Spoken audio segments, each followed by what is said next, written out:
Howdy folks, welcome to Adventures in Alberon, Courts of Everest. I am Joe Treff, your DM this evening and many other evenings, and joining me are my friends Matt, Vincent, Tina, Kara, Hannah, and Alana. We are going to play D&D tonight, but before we do, a couple of quick announcements. First of all, we played Starfinder last night, which we do every Thursday at 6:30 p.m. Eastern Standard Time. Our group had a simple shopping episode where they learned absolutely nothing of import unless you count the second half. You can see what that looks like when it re-airs on our YouTube channel at noon on Sunday, which is at Alberon RPG. We have a lot of different social media. We're on, I think, Instagram, Threads, Blue Sky. We have a Patreon where there's behind-the-scenes stuff, and you can go and see that when it re-airs there. You can also see the different things that are on our table, like this encounter map. We're using a slightly different, sort of askance view, which I'm trying to see if we can get a little bit more detail of the encounter maps. But even if you can't see it that well, you can see it in much greater detail at Alberon RPG on Instagram if people take pictures. Oh, shit. Every time. Dig it. So Alana's got the photo. with that in mind, we are not playing any additional extra sessions this weekend, or I believe next weekend. So we have 2 weeks where we just have our regularly correct? scheduled Next program. weekend is Iron and Thorn. Oh, and Thorn fucking next lied. Sunday. Gotcha, bitch. This is the only weekend I think in like the next month where we don't have an additional thing on Sunday. So great time to catch up on all of our various sessions. There is, I think, 510 of them that are up on YouTube. Do it from your bed. That's where we'll be doing it. Yeah, tremendous amount of things. Phrasing. I said what I meant. Speaking of see which, you there. Alberon After Dark, the very first one shot that will be a little bit. The subject will be such that we cannot put it on Twitch. It will need to be behind a little bit more of a. Has to be a little bit more private. But this is going to be Poison Heart Mansion. This is going to be an original one shot told using the D&D system with a couple of additional twists to allow it to be a little bit of a drinking game. And that is going to be a very exciting adventure that is happening in the near future. There is a tremendous amount of events that are happening. There's a 25-minute long video that has announcements for the entire year over on our YouTube. It is the State of Alberon, so you can go and check that out. But it is now time for this week's session of Courts of Everest.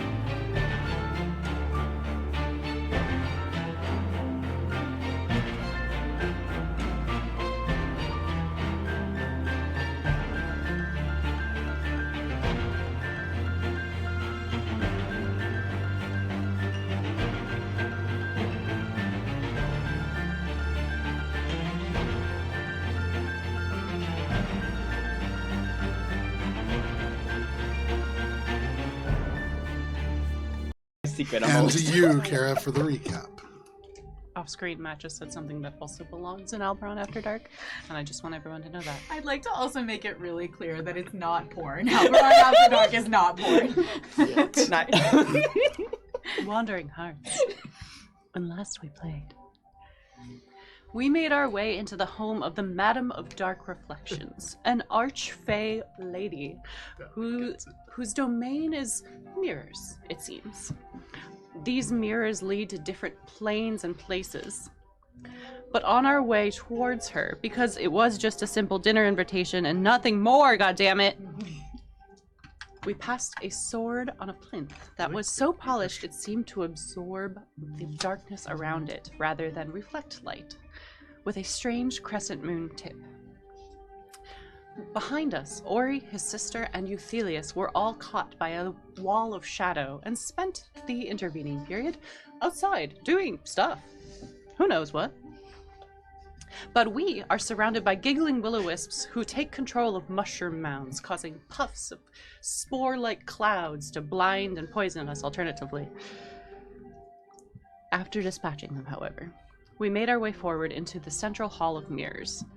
The madam is there, glaring at us with red eyes from an amorphous shadow-like figure. She tells us that as long as we observe the customs of visitors, we can move freely through her home. And when Billy offers her compliments that she learned from Hearsome, she offers her tea.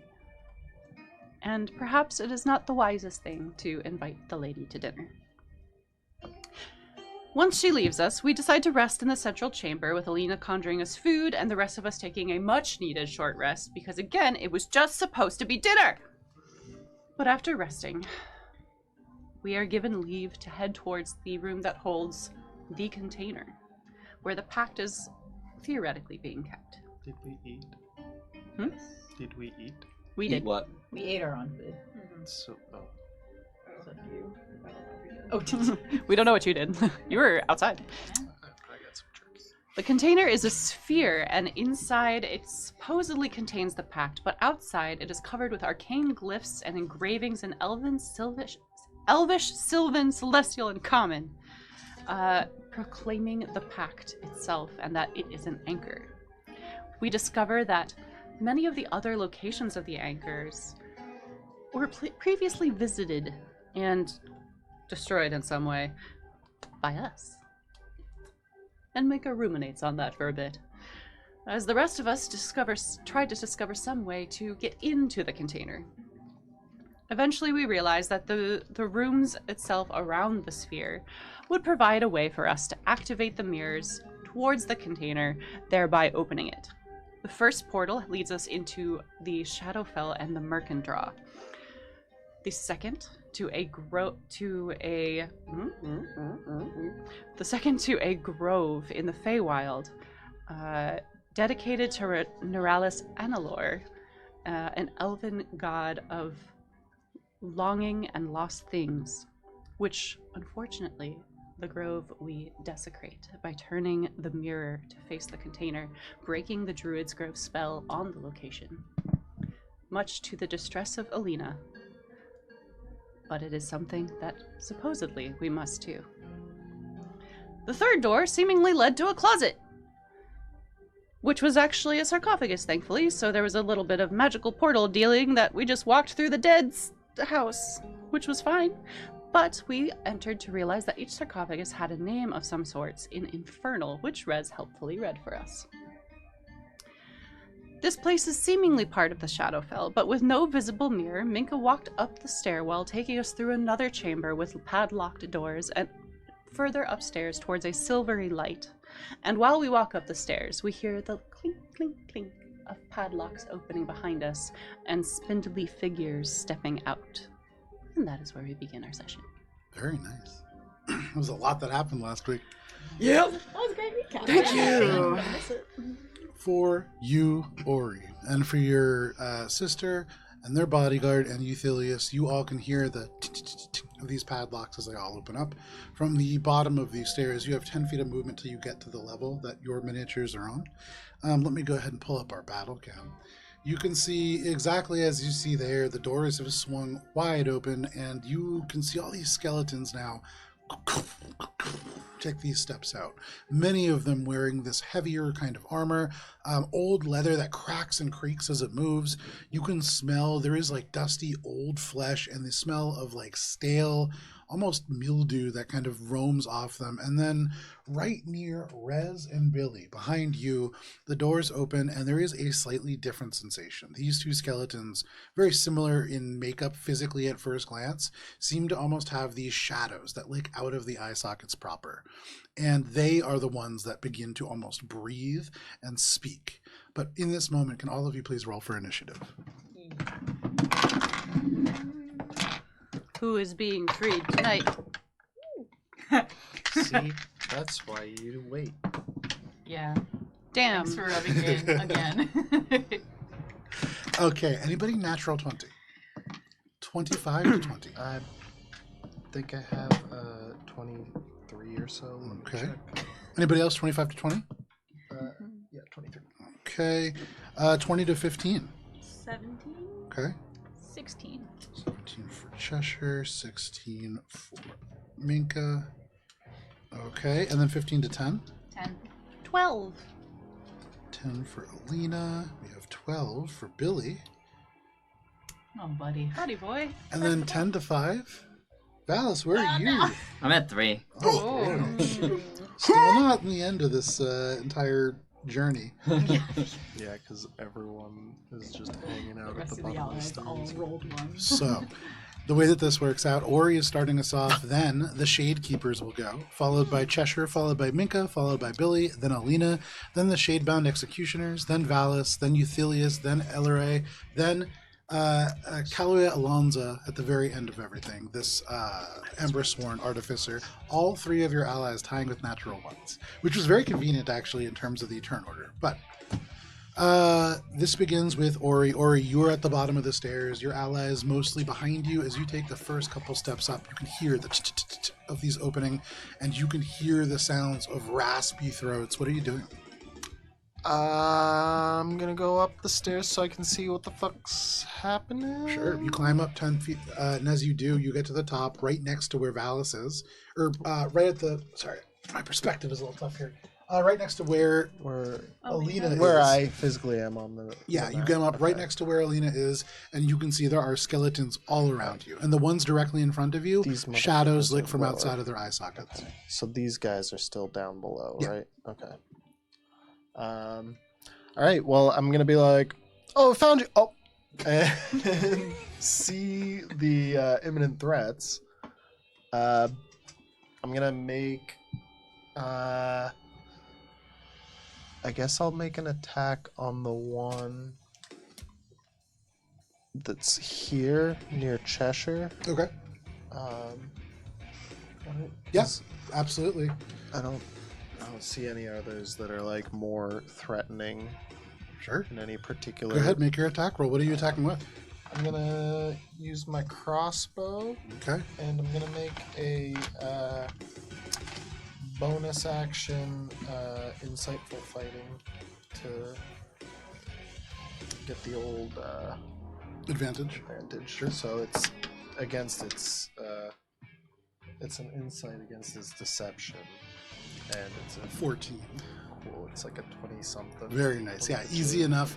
These individuals do not seem to be super wise or insightful. They seem to be corpses. Cool. So then I'm gonna just go for the part that makes the most sense and try to shoot the skull off. Yeah. That's gonna be a 19 to hit. A 19 will absolutely hit. You fire, and it just scrapes straight through elements of this cracked leather. You can see there are shining rings underneath, but even through the ring mail, this just pierces straight through.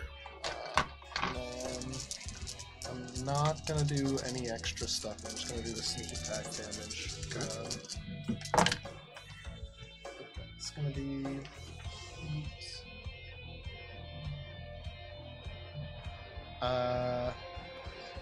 22 points of magical piercing damage. Very nice. Okay. 22 points of magical piercing damage, which does the full amount that you would expect it to. Okay.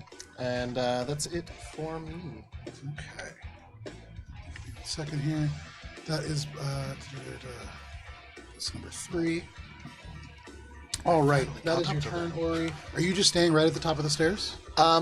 Is it 10 foot wide? It is 10 stairs? feet wide. So people can still go around? Yes, one more person could. I'm gonna actually still though. Oh wait, there's a guy there. Are there people here? I can Yes, see there one. is. There's Yeah. 2. Okay, so there's 2. Yeah, Ugh. but there's like a space here to stand. I think I would probably, because I can come up this way because he's not there. So I'm just gonna go up this way and get up onto the stairs by Valis. Okay, no problem. You get up to the To stairs get a by Valis. better vantage, but like a little bit lower than Valis in the middle of the stairs here. So Sure. that I'm kind of, I'll put Absolutely. myself. And that is your That doesn't turn? get me That's being it for me, funny. yeah. Maybe Everybody's lying face. down. Well, get the fuck out of the Might way, I first Valis. push Valis down the stairs? Indeed. I did. On my head in No. recompense. How do I get this? You nicest. Oh, Lost no. forever. Oh, so amazing. Okay. So, I too have been trapped by this a brings thing us to on a the table. Yeah, I'm actually Stand- standing there. I couldn't put myself there What though. you did before, but just on the other side, right? Yeah, we're just standing up. We're both I can get standing. everybody. Okay. There you go. I'm like With the actually exception of here. me. Yeah, Who's it's at not the gonna very work. top We're of the both, it's not we're gonna both work. actually there. So Right in front of you, Billy, there is one of these creatures, skeletal, the shadows licking out of the eyes. They open their mouth, and outside, you can hear. Do you speak Infernal? Nope. Okay. Reza. For those of you who can understand Infernal, you can hear them just say, I call upon the insects of the desert. And they kind of point in this direction, and they open their mouth, the jaw snaps and breaks open, and there is a horde of insects that just swarm out and fill a 20-foot sphere, just completely enveloping this group. Can everybody but Minka make a Constitution saving throw? Actually, everybody but Minka and your NPC allies. I hate that. Is this against magic? It is. Is Minka on the top of the stairs, or is she actually on the next room? I'm on the next room, like right in the first 5-foot square. Okay. Are we close enough to Valis to get...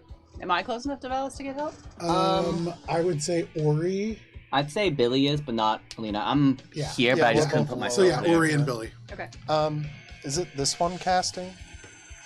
It is, yes. Is Res making me save too? Yes, he Ah, is. damn. We hope. Dirty 20. What kind of check was this? 20 save. Yep, All right, Con. get ready to help me. 16 for Alina. 16 is a meets it, beats it. Nice. Nice. And Res did better than that. Okay. 17 for Cheshire. 17 for Cheshire, excellent. 19. Valis, how about you? You're a constitute boy. Yeah, 9. 9. That is a failure, What happened over unfortunately. there? Damn. Your aura just doesn't extend far enough to protect you as well. Oh, wait. And so you are busy taking. protecting- I lent it out to too many people. Yes, you are taking 29 points of piercing damage. The rest of you are taking half that amount. So Wait, is this a spell? it is. Oh, everyone in my aura also has resistance to the spell damage. There you go. So all of you, with the exception, all of you, because you take that, you get that as well, correct? Yeah, I get that as well. So all of you take half damage on that, and then those of you who succeeded take a quarter damage on Oh, I that. get So none because of 14 for Valis, 7 for the rest of you. 0 for me because of evasion. Are you using evasion? It's just a passive thing when I. Oh, right. Yeah. No, that's Dex saving throws. It's dex saving throw. Oh, it's Yeah. dex saves. Right, this was Um, con save. Never mind. correct. So yeah, So, I'd still take a The quarter. insects kind of swarm. These wings fall off in places. The little dried husks of bodies strike the walls and then seem to almost melt and then become new creatures up and above. This duration seems to kind of just stay in this space. And you would imagine that if you end your turn or you move through the space for the first time, you will likely take damage again. That is the first one of these creatures. And then as a... that is all that I could do. The second one is going to reach up, and then it is going to say in Infernal, I call upon the unholy weapon of the Shade City. And they are going to point directly behind Ori, or next to Ori, I suppose. And Ori, a shadowy, glowing black mace just I'm appears actually, like, right next to you. Closer down here. Oh yeah, then you can just kind of tuck it 5 feet closer to you. Yeah. And it just arises in this space, and it swings at you. And that is going to be a 7 to hit, as it just wishes and goes the opposite direction. Your evasion kicking into effect. No ability to strike you with this unholy weapon. But that is their bonus action, and then as an action, they're going to point at you, Ori. Can you make a dexterity saving throw, please? You should be good at this. I should be. But now that you said that, Matt's been trying to ask a question. I have no idea what it is. None of us have any clue what it is. You Or he move pulls your aggro mouth early. normally. Don't overemphasize. Yeah. now that you say this, oh wait, do I get an aura thing? Yeah, you get +4. That's actually pretty. That might help a lot because that makes it a 16. That is a meets it beats it. And so as they flick their hand Halligan. towards you, a similar damage. black flame begins to arise on your arm, but you just pat it out. You feel inspired by Valis. This is not going to catch you. But no problem. That is those 2 Shadebound Executioners, and then I think, because Bill, well, they're not really too afraid of either of you. Okay. Rude. Why do you have to say it like that? As an aside, there's a little like ding ding ting tinkling melody underneath all of this that sounds like Safety Dance. There you go. Oh yeah, it does. I know exactly. I hear it now. Great. I've written it for everyone. So You've made it better for everyone. you have, in fact, increased the vibe. So that is the Shade Keepers. That brings us to Cheshire. Minka, you are on deck. Where are the ones that just cast?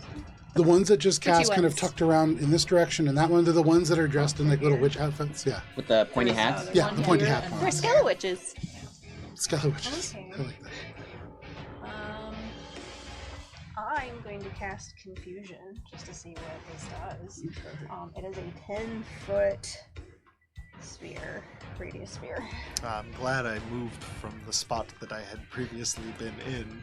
So I think I can get one of the two of them. So I'll go with the one that has more lackeys around them, so they're in the back. Each of them needs to make a Wisdom saving throw. Am I caught in that?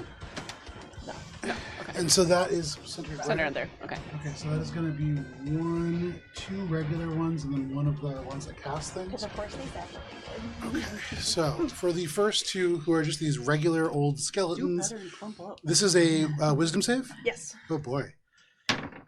You're wise, right? One of them is a 17. That's a failure. The other one is a 1. Sorry, Not a actually, no-show. it's a natural one, which is a 0. And so There's that a is chance. a big failure. The one, in fact, who is casting this magic, you hit them with this confusion. All of a sudden, you can see the sort of shadowy flickers behind their eyes lose focus. They seem to draw back within the skull. The bones begin to rattle a little bit in the sockets. They don't quite seem to be as constitute as they were before. They seem perhaps confused. But the totality of that group, a little bit stunned at the moment. We'll see what they do on their turns. Perfect, yes. Anything else, Cheshire? I'm going to move out of the way. Does it look safer to go up or down? You came from down and you didn't We're die. going down. There you go. So you run down. You came from down and you didn't You die. kind of brush past the trio of NPCs that you have all dragged along here. Fair enough Ori's fact sister, that the everybody bodyguard. else is a shield, and I Right. can They, still, like, they were going Okay, yeah. willingly. You make your way 15 feet back onto Everyone the other knows floor. they're willingly. You can still see dragged like an along. cone up into this room. I just don't want to be the target. Yeah, that's easy enough. Ori seems to have drawn aggro pretty substantially, but that is your turn, Cheshire, escaping down to the first floor. That brings us to you, Minka. Yes. You turn to see what you have wrought. This group of skeletons just emerging from these various places. All of a sudden, insects fill the space, and you almost lose sight of the people who are in there because the depth of them is so thick. Okay. I actually recognize this spell. This is one that I could theoretically cast myself, so I have a good idea what this is. So, Ori and Valis are pretty much taking up a lot of the staircase right now. Well, we're not. We're kind of So they're like. staggered. We're kind of like Okay. here, like this. The minis just can't stand on the Right. staircase. Okay. the- Okay. the correct So way. I will turn around and I target the spell because I wish to dispel the spell. You can? Okay, cool. I'm going to do that. Okay. So I'm going to cast it a 5th level dispel magic. Okay. Minka, you reach out, and in this moment, it is like the untarnished cowl, this white, beautiful garment around you flutters up and forms almost like this backdrop that is almost wings behind you, and there is a shock of light. And as it streaks towards these individuals, and you cast this spell, the insects just disappear. And you absolutely dispel insect plague. Awesome. Yeah. Excellent. So upon seeing that, that's a relief. I don't think I can see any of the skeletons from my current. You could probably see this one. There's one here, and you're here, so you'd be theoretically like right here. Yeah. If I can see that one. I would say you can see them. They probably have partial cover. Okay. I will channel the archer and take a shot and see if it Okay. works. Pew. 15?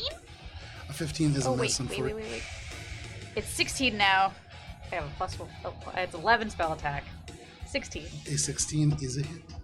Yes! It's a pizza. You I was like, ha ha ha ha. can see this creature a little better than the others. Even before you put out the insects, this one had like the little smoldering mark of the ruby crescendo. Yes. But yeah, absolutely. Excellent. So that's 28. Beat you up. Beat you up. So that is a grand total. I don't think I get the cost to this because it's the. Yes. Okay. So, 10 radiant damage. 10 radiant damage. Oh wait, 15 radiant damage does get the +5. Haha. Okay, and that does the full amount that you would expect. Hooray! Cool. Anything else, Minka? So that was my action with bonus action. I'll stay at the top of the stairs for now because it looks a little bit cramped on the staircase. Yeah. So I don't want to block anyone.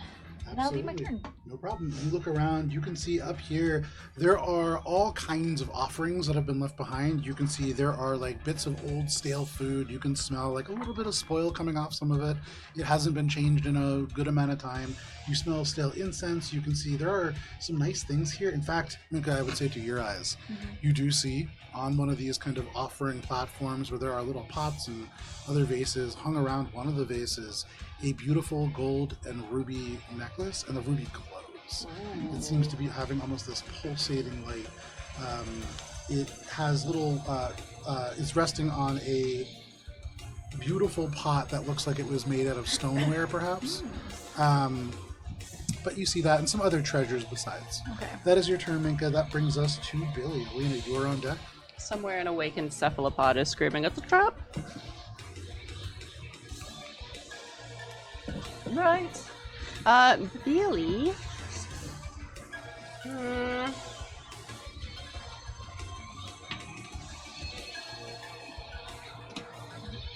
Confusion like just a one-off, or is it a you're holding a space? Okay. Liz gonna go over there to the witch. To the Skella witch. Bury the witch. Burn the witch. And Billy is going to go ahead and cast Bestow Curse on the witch, Skella witch. I need a Wisdom saving throw, please. Okay. Right on the Skelewitch. That is only going to be a 14. Great. It fails. And while cursed, the target must make a Wisdom saving throw at the start of each of its turns, and if it fails, it wastes its action that turn, doing nothing. Here is a little note for you. Which one did you curse? The Skella witch. This Yeah, one? that one right there. Fantastic. And that was my action.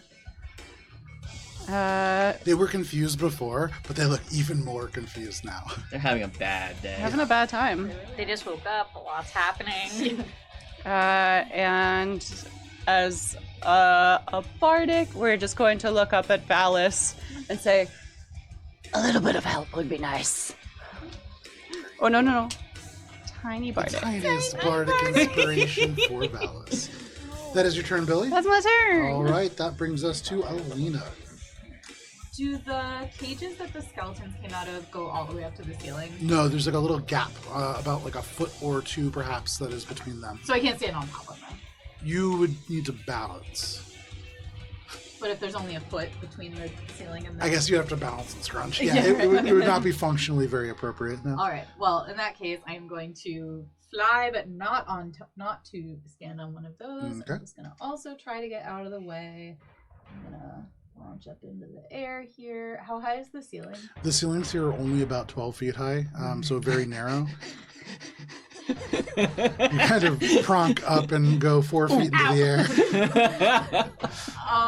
It's like you're in the bus.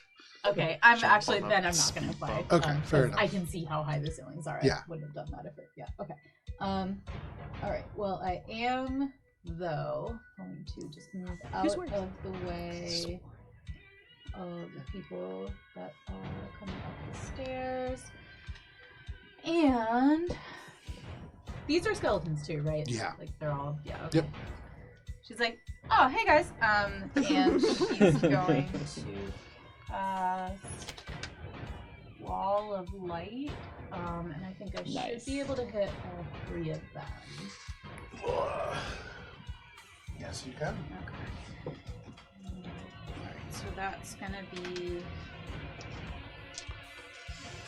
a save of some kind. I think it's a wisdom save. It's actually it's Constitution. Huh? I don't actually. Hold on a sec. I'm not sure. No, because it's only 5 feet thick. The highest roll is a 14.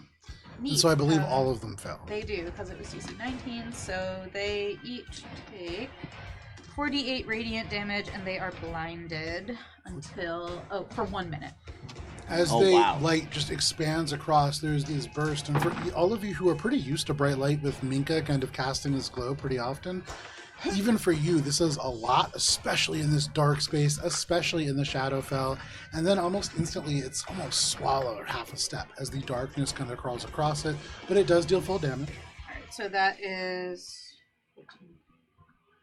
23 points of radiant. And then, I should have said this, they can make a con save at the end of their turns. But what I will say is, one of the things about these creatures, they do not have eyeballs. And so you question how effective being blind may or may not actually be. How much damage was that? 23. Very nice. Okay.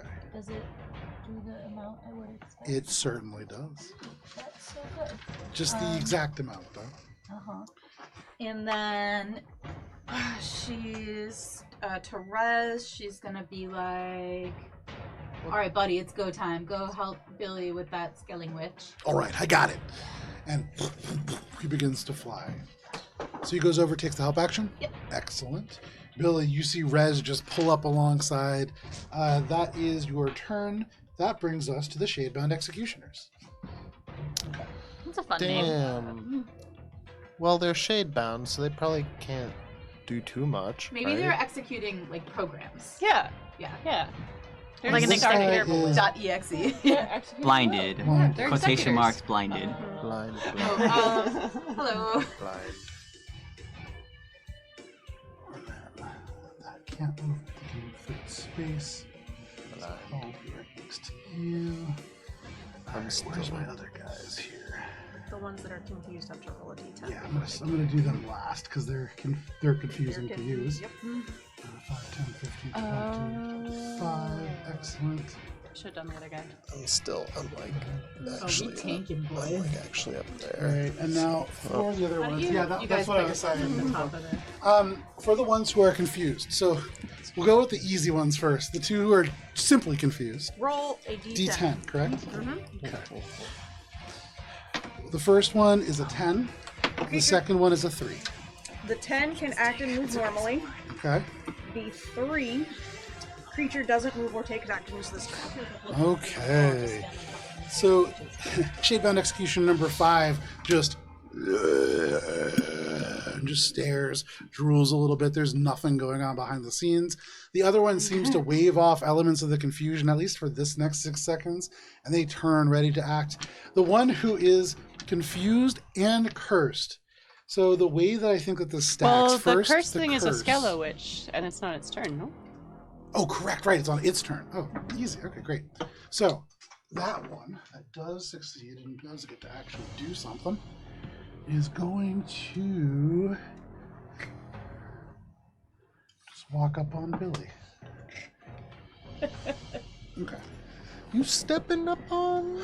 So the way that this is going to work out, Alina, We gotta fuck them up. you are They're taking executing the attacks from 5 of them. This At this wall point- of light certainly drawing attention. And then, Billy, you are taking attacks from 1. Yeah. So that's nice. That Alina is nice. realizes that because she didn't use her bonus action to fly, she 100% could have Misty stepped away, but oh well. Let's begin with Billy. Billy, Where you they're go going off? to take a multi-attack against you. Okay. You can see they reach out and just swipe with these claws. Hi. The first one is going to be an 18 to hit. Yeah. The second one is going to be a 15 to hit. No. All right. So the first one, or the only one that hits, is going to be 10 points of slashing damage plus 2 points of necrotic damage. From the stairway, a sword comes flashing out as Valis intercepts for reduce it by 10 damage. Phenomenal. So just the tiny got you, Billy. little bit of necrotic damage leaps from the blade. The only thing that can really cross over from Valis's interception. But that is all that happens to you.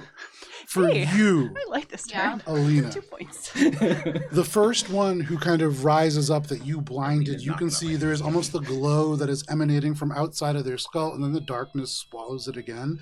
And it is like the darkness grows even deeper. And they stare at you vengefully. Can you make a wisdom saving throw, please? Counterspell. Ooh, it is not a spell. Oh man. Is it against magic? It is You not. just said it's not a spell. Be magic, but not a spell. Yeah. You can mark off the spell slot though. Yeah. Wait. Yeah. You know what? Fair. Yeah. Fair. What kind of? It Wisdom. doesn't matter. I'm sure I failed. With Wisdom. 13. With a 13, in this moment, you lock eyes with it. The darkness grows deeper. It swallows all of the light. You can see the light from your wall of light is almost swallowed by the Shadowfell itself. You can feel hopelessness taking over, and you cannot break this gaze. And Alina, you're paralyzed. Damn. However, Does that mean I'm not concentrating anymore? Or do I still get to do a save? you actually do get to take a save when you get damage dealt to you. So you are about to get to take a couple saves. But you So, also are going to that have to is the make a first bunch person. of saves for Now, maintaining the next ones are going to start taking some attacks at You may or advantage. may not need that. Well, the first one's at advantage, but then afterwards, right? You might not be paralyzed. Yeah, it And depends. here's your paralyzed. You So, may or may not need that. the first, yeah, So does the blindness do anything for these guys? no, they are immune to being blind. They have no eyes. I'm just gonna They go do. ahead. And The they first one must at see. advantage is going to be a 21 to hit. Yeah. With a 21, that is going to be 15 points of slashing damage plus 2 points of necrotic damage. You can make another wisdom saving throw. She's marking off the damage. We damage him, boys. What kind of save? This is a wisdom save. Your favorite. Yeah. Oh, perfect. 21. With a 21, you break free of the paralysis. The damage inflicted on you is enough for you to snap back to reality. That is the first. The second one. Now they take their second attack at just regular, and that is a natural 1. They slash at across, and as you are finally able to react, they miss badly. That is 2 of 5. The other ones will all take their multi-attack at regular old flat. Give me 1 second here to get another sheet. Flat bandage. No, they do not have advantage. It's flat bandage. Flat bandage. Not to. No, there is a. One of them is getting flanking. One of them that used Vengeful Stare is one of the other ones that would get flanking. So let me roll 3 of these first, or 4 of these first. All right, Alina, the lower, there's 2 that are definitely going to miss. One of them is going to be a 19 to hit. Yep. Okay, so you're taking 2 hits. 2 of them, you're able to block some of these blows, but from the first, you are taking 7 points of slashing damage plus 6 points of necrotic damage. And from the Only one second- of those, please. What? Reroll one of them. That is a 16 to hit. There you go. The second one is going to be 8 points of slashing damage. Wait, sorry. It was 7 and then 2. 2 and now 8. And now 8. And then an additional 6 of necrotic damage. As all those pour in, and then there is one that will get flanking. They get attacks at advantage. And Alina, that is going to be a 21 to hit. Yep. And a 16 to hit, which we know is a meets it, beats it. So from the first, that is 9 points of slashing damage plus 4 points of necrotic. And the second one, 2 points of slashing damage and 1 point of necrotic damage as that last attack barely able to strike in. It is a far extension. This was the one that had to run their full movement speed to get there. But that is all of the skeletons as they scratch into you, clawing with these jagged, bony claws. That is all of the Shadebound Executioners. That does really nice. And then, do you have concentration on the Wall of Light? No, Okay. it went away on the first hit. There you go. I'm paralyzed, right? And so the Shadowfell just swallows it whole. I'm not paralyzed. That is all of the Shadebound Executioners. That brings us near the end of our order to Valis. All right. So I am going to go down the stairs, and I'm going to reach over and say, "Let's get you out of here, Alina," and put a hand on you and face step you anywhere but here. I'm gonna thunderstep! Now you don't have to. Now you don't have to. Wait, all the way up to the top? No, it's fine. It's No, well, you're like here. okay. Yeah. And now next to the healer. So you right up right next to where Mika is, no problem. And then I'm going to I was just cast taking you to the medic. Moonbeam. So I don't think I cast this spell very often, but it's a 5-foot radius. So could I hit these 4 squares here? I think If you put it at the central point. Yeah. I think typically no. For a 5-foot radius circle? Well, a 5-foot radius would be 10. So it would be, 10-foot like diameter. 10 anyway, right? Yeah. So like, I think technically, if we want to get real mathy about it, if you put it right in the center, are each of those squares covering more than 50% of the total area? Of Yes. that square?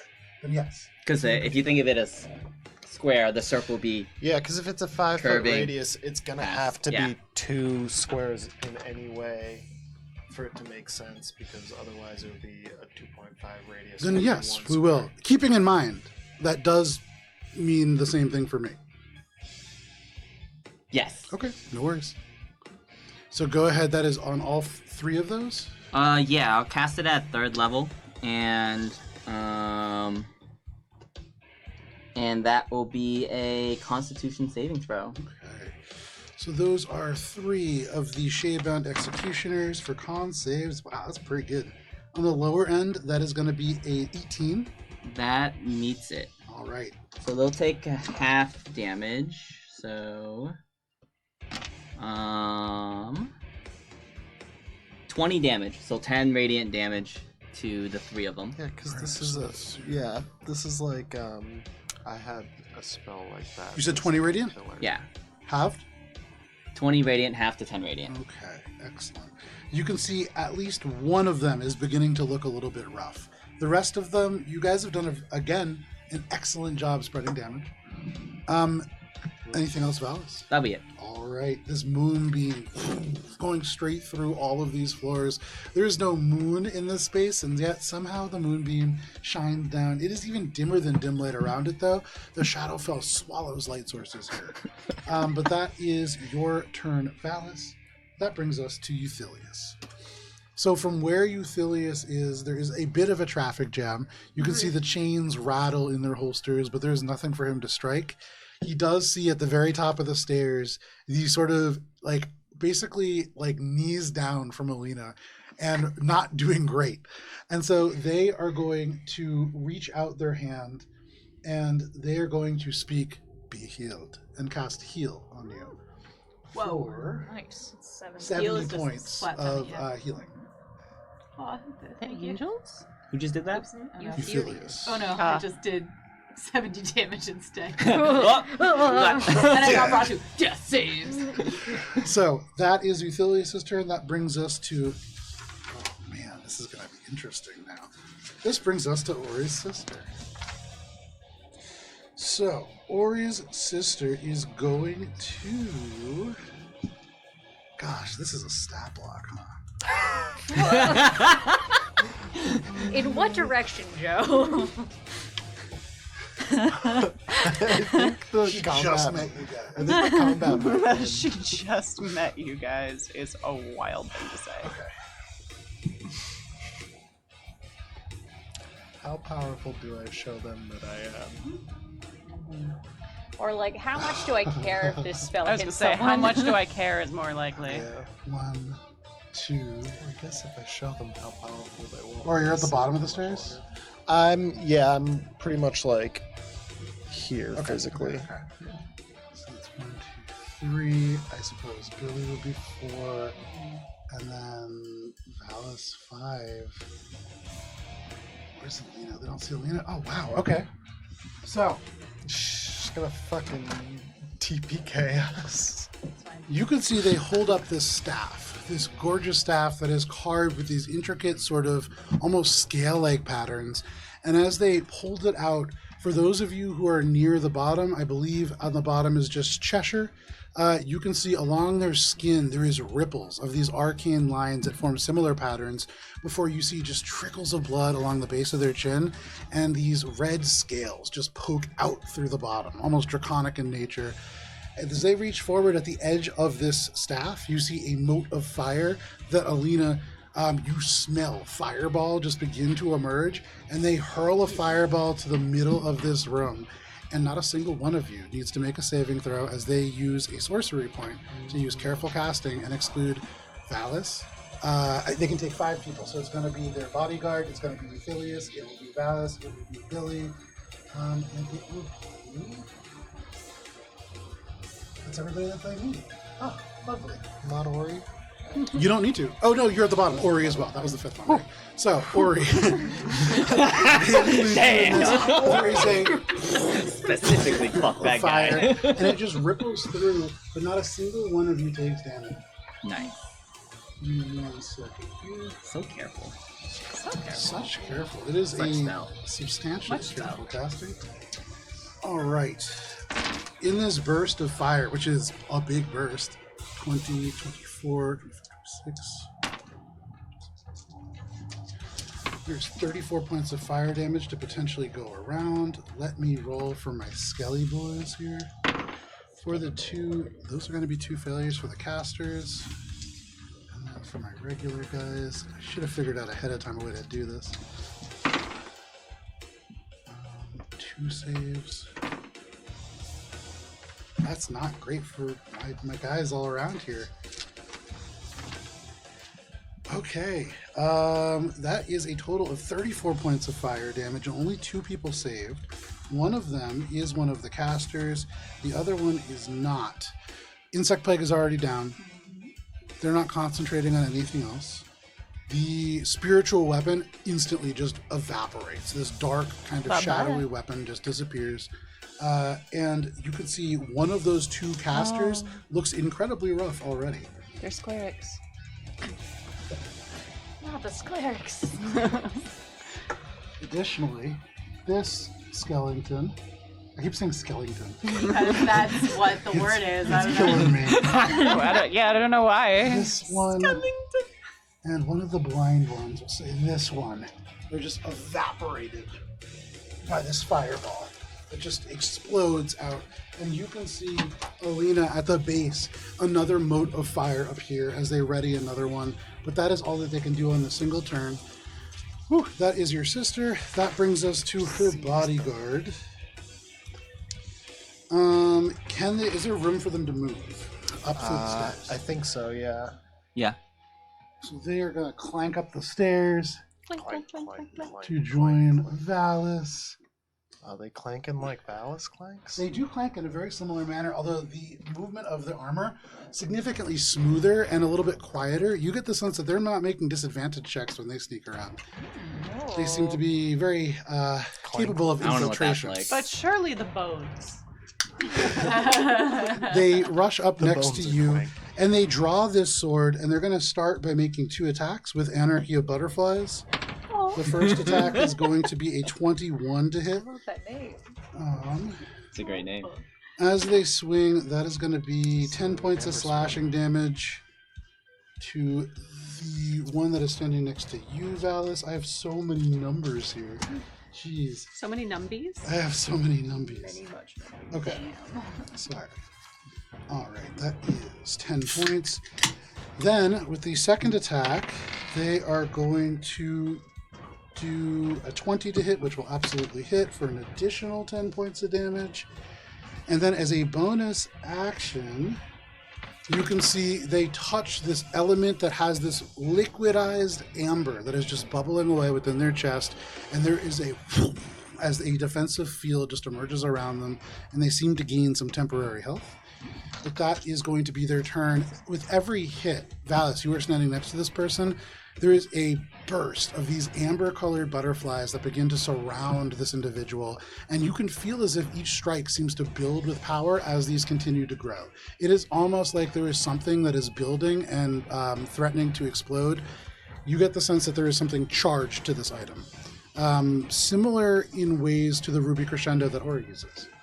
But that I is feel going like I to need to get away. Like it's gonna blow up in my face and hurt me. Similar to the If room. you hit it, probably. That is Or if their you're turn. in That brings way us to of the it. top of the round and to you, Ori.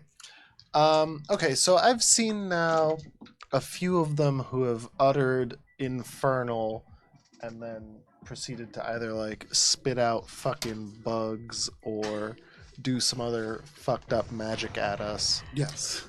Very well put. It's are they can I assume that the two that are doing that are the same minis here? Yes. It is the two that have those kind of so black robes and this hats. one that has not been yanked at, because this one's pretty engaged right now with Billy, I think. So Yeah, they've been kind of just wandering around over there. Their little hearts. Like that one's wandering. been getting it's just got the help on it. So I'm gonna insightful fighting that one Okay. and make my attack. Go ahead, make your insightful fighting. That was not a great sound. That's not a great roll. So that's a 14. 14 is a miss. Well, no, it needs to.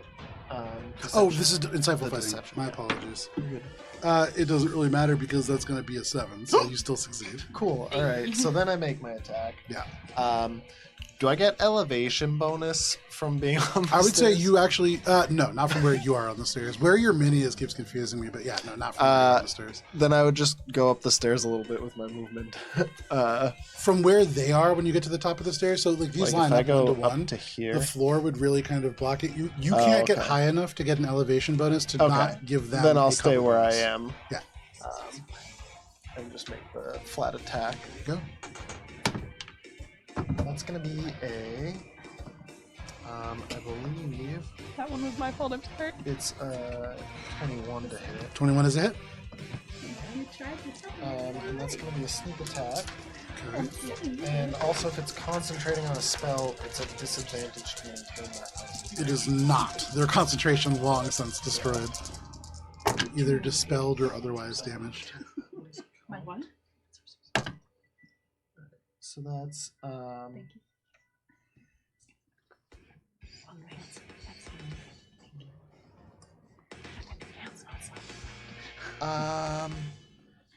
20 sorry 30 points of magical piercing. Very nice.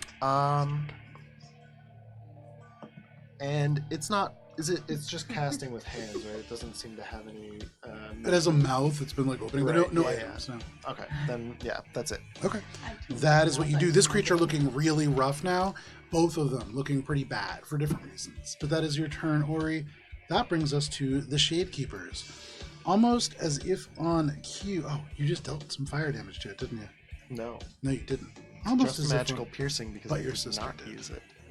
The one who's confuzzled needs to roll a d10. in this moment you can see that they are kind of like reeling from the fire damage, or you can see there's elements of the shadows kind of crawling out, trying to seep between the cracks in the bone to kind of staunch the wounds. You get the sense that these creatures can regenerate health, but having just been burned by that fireball, they do not seem to be capable of doing that. The one that is confused rolls a 4. Fire good against it.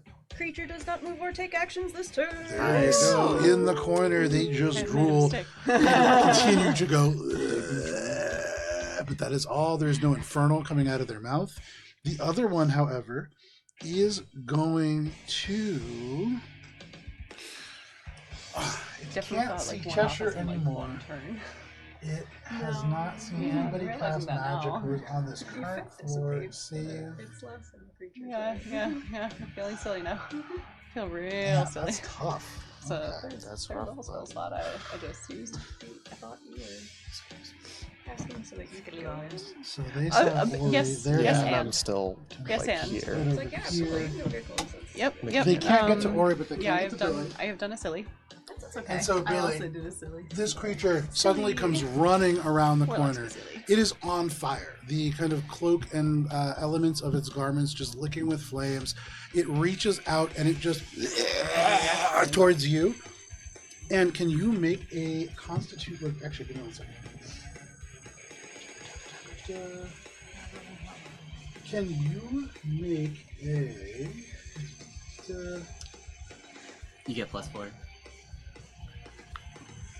Oh, sorry. I make a melee spell attack. You don't get +4. JK. I also don't have a reaction. My I used it. apologies. That is going to be a 26 to hit. I used it. Damn it! All right. So With a 5th level inflict wounds, No! this is going to be 5d10 damage. No! Wait, counter's not. Damn it. It's Wait, too late. is that I think within it's too 5 late. feet? Yeah, to do yeah. that. Yeah, you can't do it. I was after you know what it processing, is. like, I heard 5th level, I was like, oh. Yeah, No, once I once guess that it comes out, did it's that. kind of too late.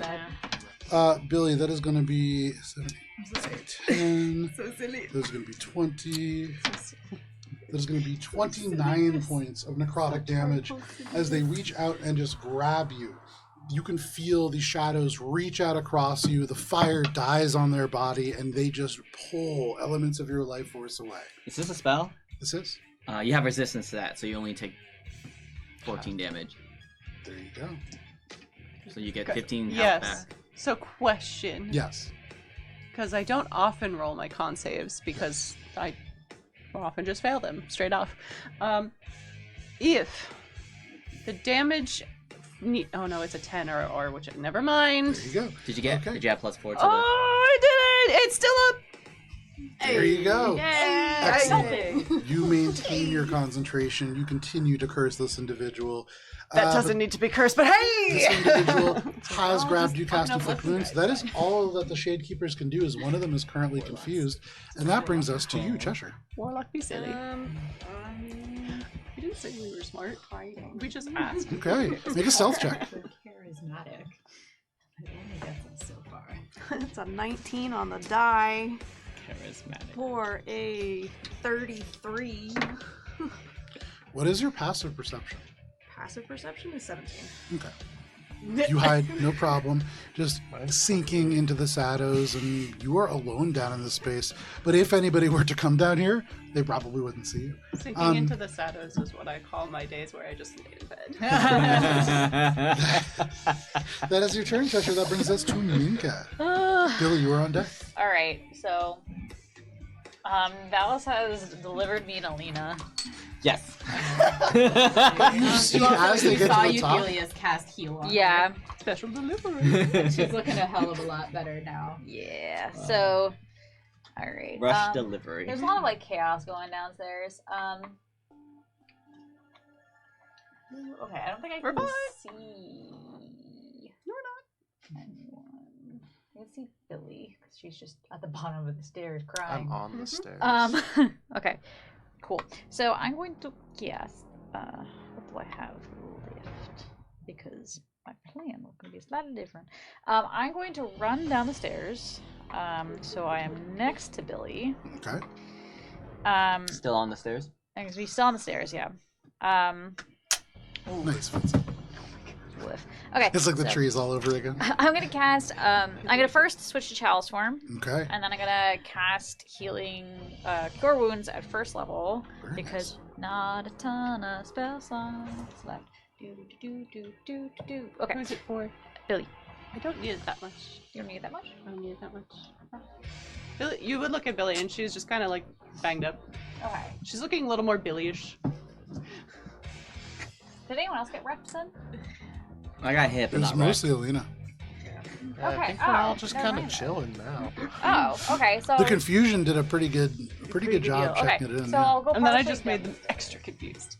I'll go partially down the stairs then. So rough. It's just my mini there. I will do a archer blast. Okay. On this guy. Okay. Make your attack roll. Instead of a PPO. That is a 29 to hit. That hits. And so that's a grand total of 12 radiant damage. Okay. Does the full amount that you would expect. Awesome. And then I don't want to use spell slots unless I have to. So I'll then action Starry Wisp at one of the Skelly mages. Okay. This one. Here. Okay, that's the one that just came out and just grabbed Billy. Revenge! 21 to hit? Oh, 22 to 21, hit? 22 is a hit. Yeah, the roll component is yelling revenge. Okay, so that is... Yeah, 16 points. 15 points of radiant damage. 15 points of radiant. Yes. As you strike them, Billy, they erupt in these radiant flames, They are grabbing onto you. They are inflicting these wounds upon you, and in front of you, they are just shrieking. There is just the sound of just air rushing past the dried throat, and the fire coming out through their throat. But they are still up. They are barely alive, but they are still up. Cool. Anything else, Minka? Action, bonus action, and then for the rest of my movement, considering all the shenanigans that just happened down here. Okay, you just kind of hike right back up there. It was looking Like, a little better. ooh. That ruby, still there. Yes. Still glowing. Listen, we'll get to that. But that is your turn, Minka. That brings us to Billy. more important Alina, you things are on deck. All right. Seeing the solid effect that fire is having on these things, burn it with fire is a great strategy. And so Billy's going to cast Green Flame Blades. Tried and true. And that's going to be a 29 to hit. 29 does hit. All right, so we're going to roll. We're gonna roll our lightning. We're gonna roll our sword. We're also gonna roll. There we go. We're gonna roll the things. We're gonna also roll a blade flourish, because we're gonna make it a defensive flourish. Ooh, nice. Damn, that's awful numbers. So we have. And which one are you attacking? I'm attacking the one that is cursed. Okay. And they are taking 11 points of magical piercing, Okay. 5 points of lightning, Okay. an additional 2 points of magical piercing, apologies, and 5 points of fire damage. And the other one is taking 11 points of fire damage, the other one being the other Skelewitch. 11 points? Yes. The other one, not the one that you actually full out like green flame blade. You slash across and that almost destroys it. You can see the green fire erupting out its eye sockets in the same way as the radiant flame from the first. And then the fire leaps to the one that Minka just struck, and those radiant flames combine with the green. They just erupt and their head explodes. And that skeleton is just dead. Now, Joe, Yes. would you say that this is a humanoid? I would say that this is a humanoid. Look at her. For the purposes of that, no. Damn it! It's missing a vital component for that. It's talking. It could have a soul. It is. It does not. Damn. And in a way, that actually kind of makes you feel better. Like, you're not killing anything here. You're not. Does it make Billy feel better? Fair enough. Fair enough. Anything else, Billy? No, that's everything. All right. You're like, damn, we're not Soul destroying souls. harvesting? That is your turn, Billy. We're the That brings us Shadowfell. to When in Rome. Alina. Okay. Lena's. I vouched for you. That's for you. We're even. So she's gonna step down the stairs as well. I'm not gonna move them any, but she's like standing next to Minka now. Yep. Your sister does you now.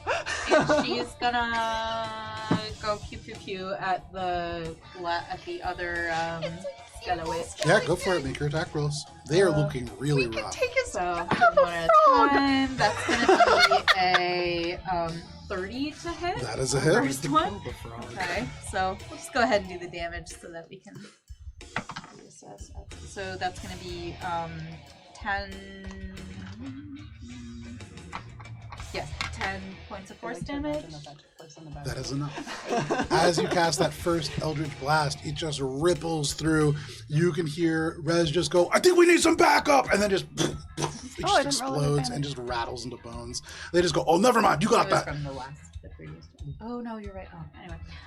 Okay, so then of the two boys that were on either side Mhm. of the witch, I guess Alina wouldn't have been able to see whether any of them got hit. They both are looking about exactly the same. Okay. We spread it good. All right, so this one. Everybody is here, within either 2 or 1 point of damage of each other, yes. She'll hit this one here with You know the other two Eldritch Blasts. There you go. That's going to be a 16 and a 24. Those are both hits. 16 is a Mitsubishi.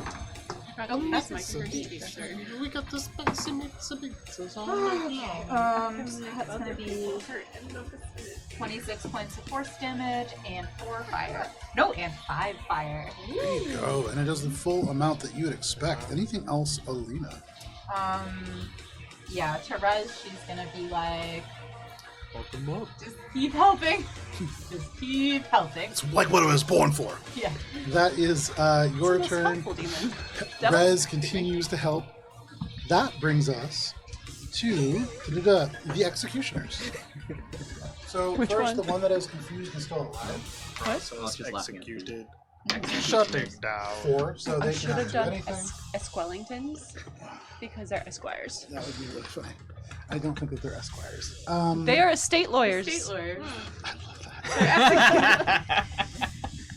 Okay, so with everything, they're just going to We have close in on we have people sclerics here. and They esquellingtons. will attack. Oh, Minka Question comes for you, down Joe. and fucks him up from the top of the stairs. Can't do It's just a anything. flying This elbow. guy. Fucks them up from the top of the stairs was the first track on our team album.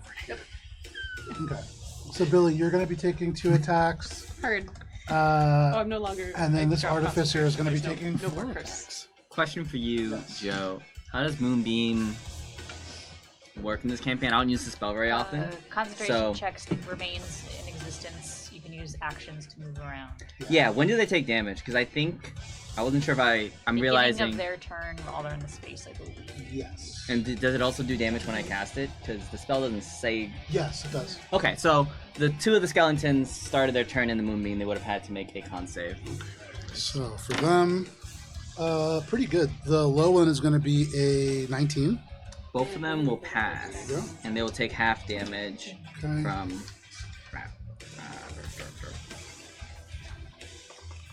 Let me know. Looks like 20 damage, so they take 10 radiant damage There each. you go. Very nice. Does the full amount, and you know that that is going to stunt their ability to regenerate. As they move around first, hang on, that lady was concentration here. Billy, you're taking 2 attacks. Heard. First is going to be a, oof, that's rough. 16 to hit. Nope. Second one is going to be a 16 to hit. And so those were, by the way, at advantage. Terrible Wow. throws. I did have +2 to my AC this time around, so even if they were a little bit better. You see the other skeleton look up at you, these dark, empty eyes, and they just go "Ugh," as they are confused. Then the other 2 are going to take their attacks against the artificer. I know, it really The sucks. first one is going to be a 21, which is close. That is a hit. Second one is going to be a miss. Third one will be a hit. And the fourth one will be a miss. So 2 hits off of, I'll just hit him with average damage to make this nice and expedient. Okay. But I'll intercept it with above average interception. Very nice. 14 damage reduced. They take only 6 points of damage as you, Valis, thrust this shield out and just take. You can feel your arm ring as you take the majority of that away. That is all of the executioner's turns. That brings us to you, Valis. Your arm's still ringing. What do you want to do? Let's see. I will attack just the ones that are in front of me over here. Okay. So first attack, a 27 to That is a hit. hit. And that will be 8 radiant damage Okay. and 9 magical slashing. Okay. Um, They're starting to look really rough. Alright, and I will attack them again. 21 to hit. That is a hit. 2 radiant and 12 magical slashing. With the first one, you slash across and it just severs one of their Thank you. entire arms. And as you bring the second one across, that is the arm that they try to block with, but there is nothing left. And you just shatter their entire chest, just bursts across this place, and bones hit the floor. They are gone. Nice. Which one was that? That was the one behind you, yeah. This one right here? Yeah. I can't even. I got it. One day. It's the one with the tiniest base. It makes it kind of hard to get. And then I will end my I turn. didn't know that Alice Okay. and Minko were in a relationship. Oh!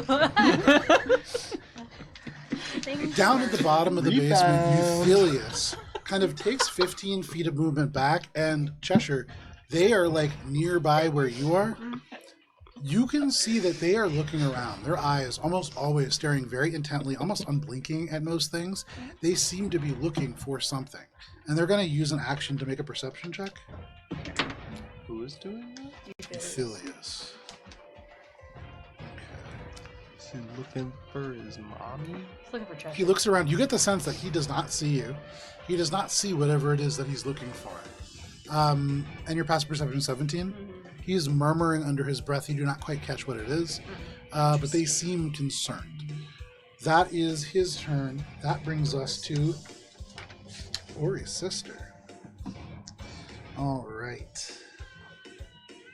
Again. Who's coming up with a turn over here? Ori.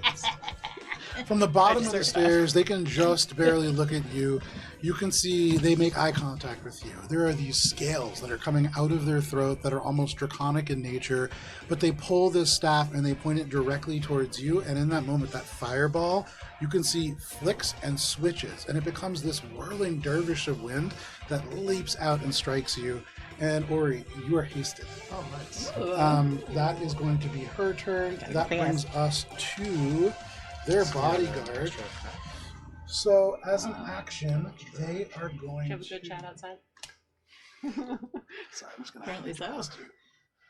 I was mostly just sobbing in the corner. You're gonna swing around behind that guy. They're standing up though. And they are going to first, as an action, use Anarchy of Butterflies. That is going to be a 28 to hit. And so certainly that Five is would be bundling Billy. 21 points of damage. So they slash across, and that other skeleton that is behind them just erupts across the space in bones, which means that they are going to move again. Excuse me, sorry. And just close this distance again, standing side by side with you, Valis. Brother! Sorry, just throwing me down the stairs. And as a bonus action, you can see they now have built up 3 charges of Anarchy with Butterflies, and they are going to use, as a bonus action, Anarchy of Amber Wings. And you can see they swish this sword across, and it is like the butterflies flatten their wings, and like razor-sharp blades just fly out in all directions. And he is going to make a melee attack against those other 2 skeletons. As part of that attack. And he is going to roll a natural 1 and a 5. Sir. It was such. It gonna be takes 3 so charges cool. to build up too. It's like a trick attack. How's it feel? With a 5, that is a 14, that is a miss. So there's this explosion. It is super cool looking, but absolutely fucking nothing happens. Just like the and the Amber butterflies Sworn. disappear. Billy looks up and she's just like, yeah, that's what you get for using butterflies. Bees next time. Or spiders. Or like locusts. Or anything. They look at you and they say, I found this item. I did not make it. And they take their final attack against the person in front of them. Oh, that's even worse. At least that is own going it. to be a 21 to hit, which will hit. That is going to be 6, 9 plus... with that, they carve the head off this other one. This makes up for it. And Billy, they make very direct eye contact with you as they do so. Billy The just like, butterflies behind the blade as they build 1 charge of the amber butterflies. Billy points to like the 2 flaming corpses on the Yeah, there you go. That is their turn. That brings us to the top of the round, to you, Ori. Ori, you are hasted. Suddenly, everything slows down. You see skeletons falling left and right. There is only a couple of these individuals left. Okay, cool.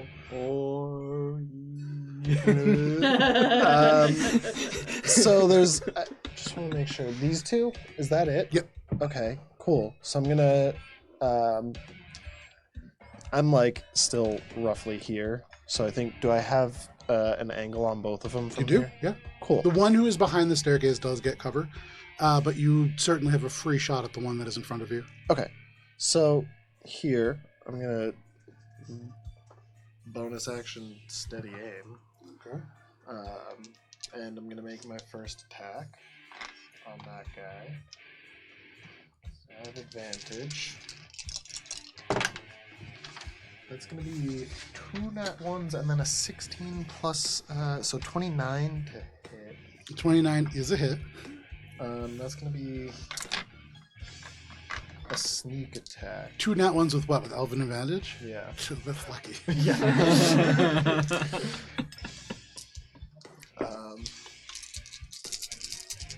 Then that's going to be... I was about to be like, I feel like I just rolled a bunch of natural ones, and I remembered, yeah, for initiative. Yeah. Okay, so it's plus... so 22 points of magical piercing, and I am going to use a bit of fire on this one. Okay. So I'm going to use 1 charge. For what it's worth, that amount of damage is just enough to destroy it, and you see the bones explode before you have to use that Okay, ability, so cool. you don't need to use that charge. Cool. Nice. Then I'm going to make my hasted second attack where I am, so at base. It's a base roll anyways. They get +5 to their AC with 3/4 cover. Okay, but then I do get advantage because I'm steady aiming. Correct. So, okay, cool. But it's with the... Okay. Cool. That's going to be a 30 to hit. That is a hit. Wow. And not a sneak attack because I've already used that, but I am going to use another charge because I know the fire is good for them. Fire is good for them. And actually, is this one wielding a weapon? None of them are wielding weapons. They've been Okay, just they're kind all of just carving out claws. with claws. Yeah, like sharpened bone fingers. It's going to be plus, so 16 points of magical piercing. Ori, tell us how it happens. Oh, so I shoot the skelly in the face with the arrow, and it goes to the eye socket, and then it's like still moving, about to hit Billy, but then the fire kicks in and the skull just explodes from the inside out. Phenomenal. So, Billy, you see the arrow just sink straight into the eye socket, and as it lunges towards you, there is just a deafening boom, and there are bits of little fragments that strike you in the face and just kind of rattle down. There's no brains, there's no goop inside, and you are out of initiative. It would have been better if there was brains or goop inside. As these- Utilizing Yeah, detect magic, I want to see what Eudilius is looking for when you get there. Okay. You cast Detect Magic. And in this space, anyways, what you do detect, down amongst the various kind of like sarcophagi, from exactly where you are standing, you can kind of see into the seams. There does seem to be dim glows within each, but you can't see through the stone proper. You can just see the glow through the seams. You can't really tell too much about it, but having it be like a thin line around each door of the sarcophagus would tell you that it's probably not like a wish spell. Sure. The other things that you would tell is Euthelius. On their person, on their back hip, they have this book that is chained to their hip that glows with magic. You can see the chains that are on their body glow with magic. And there is no other magical source, but they do seem to still be looking for something. Are you guys up or down? All the way down, first floor, Okay. off the maps.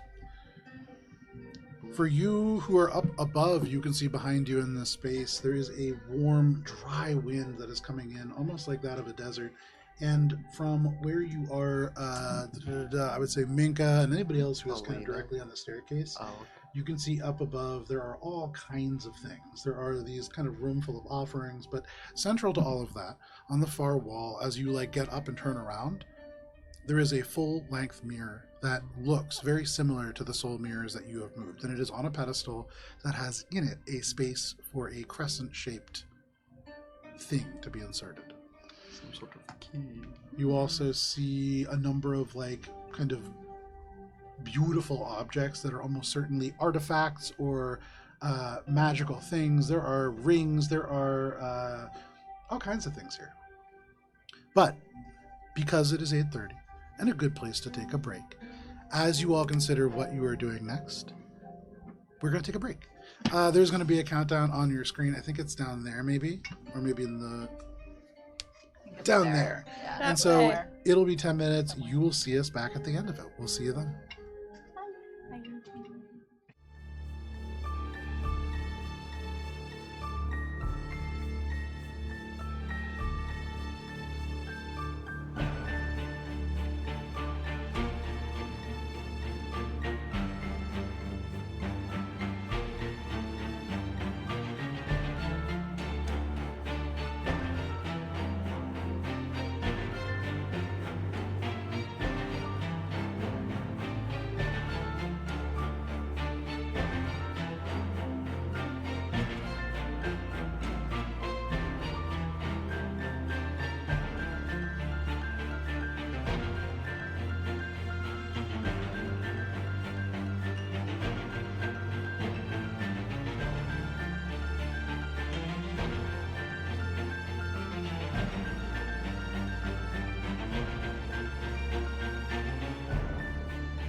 And we're back. Welcome to our D&D game. Thank you for sticking with us through the break if you did. If not, hey, it's D&D, and you're here now too. When we left off, you had all finished vanquishing the various undead that had emerged as Minka had made her way up to the 3rd floor. With them all defeated and kind of lying in piles of bone around, this floor up above lies open before all of you. And you can see there is a veritable treasure trove of things here in this arid and warm room. There is the windows beyond this mirror, and the mirror itself, one of the ones that you have turned previously to affect the ritual in some way.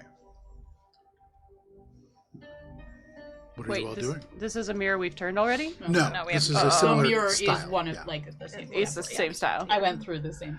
Billy kind of looks at all the treasure and she's like, I wouldn't take any of it. Just I know that's common sense, and no one was thinking about that whatsoever. I wouldn't take any of it.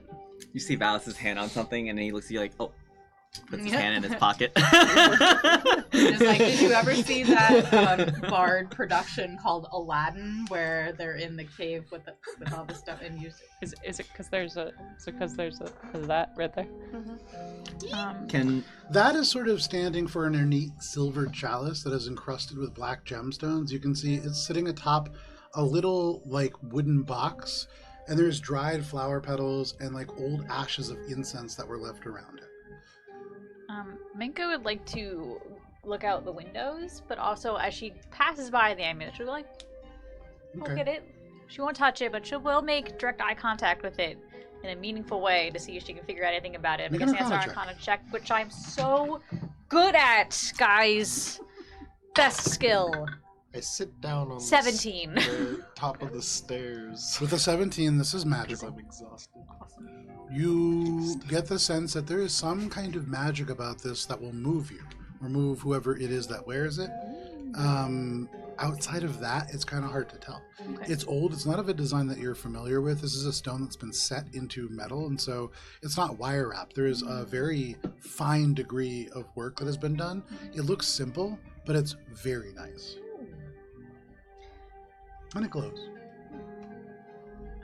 You walk over to the... Oh, sorry. You just walk over to the windows. Yeah. You do see, as you kind of peer outside, make a perception check. Okay, watch me roll like crud on this one, because I used on a good roll here. Thankfully, my perception You doesn't wish that into existence. I did 16, same roll, which really is unfortunate considering the difference between those two stats. You look out into a space that is very unfamiliar to you. As you look here, the things that you are looking out at are alien. They're buildings. You're looking into a city. But as you're looking, the structure of them is very unfamiliar. They're dark, kind of shadowy looking stone. But what is most striking is that here, in what is almost certainly the Shadowfell, you can feel like this very hot wind. With that perception check, the buildings rise up a little too high for you to see much. What I would say is...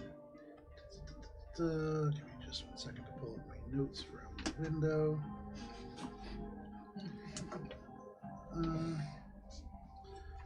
You do note that there is sound. You can hear not just the sound of wind or the sound of natural things. You hear footsteps. You hear conversations, an infernal kind of whispering through the various alleyways that sneak out of sight.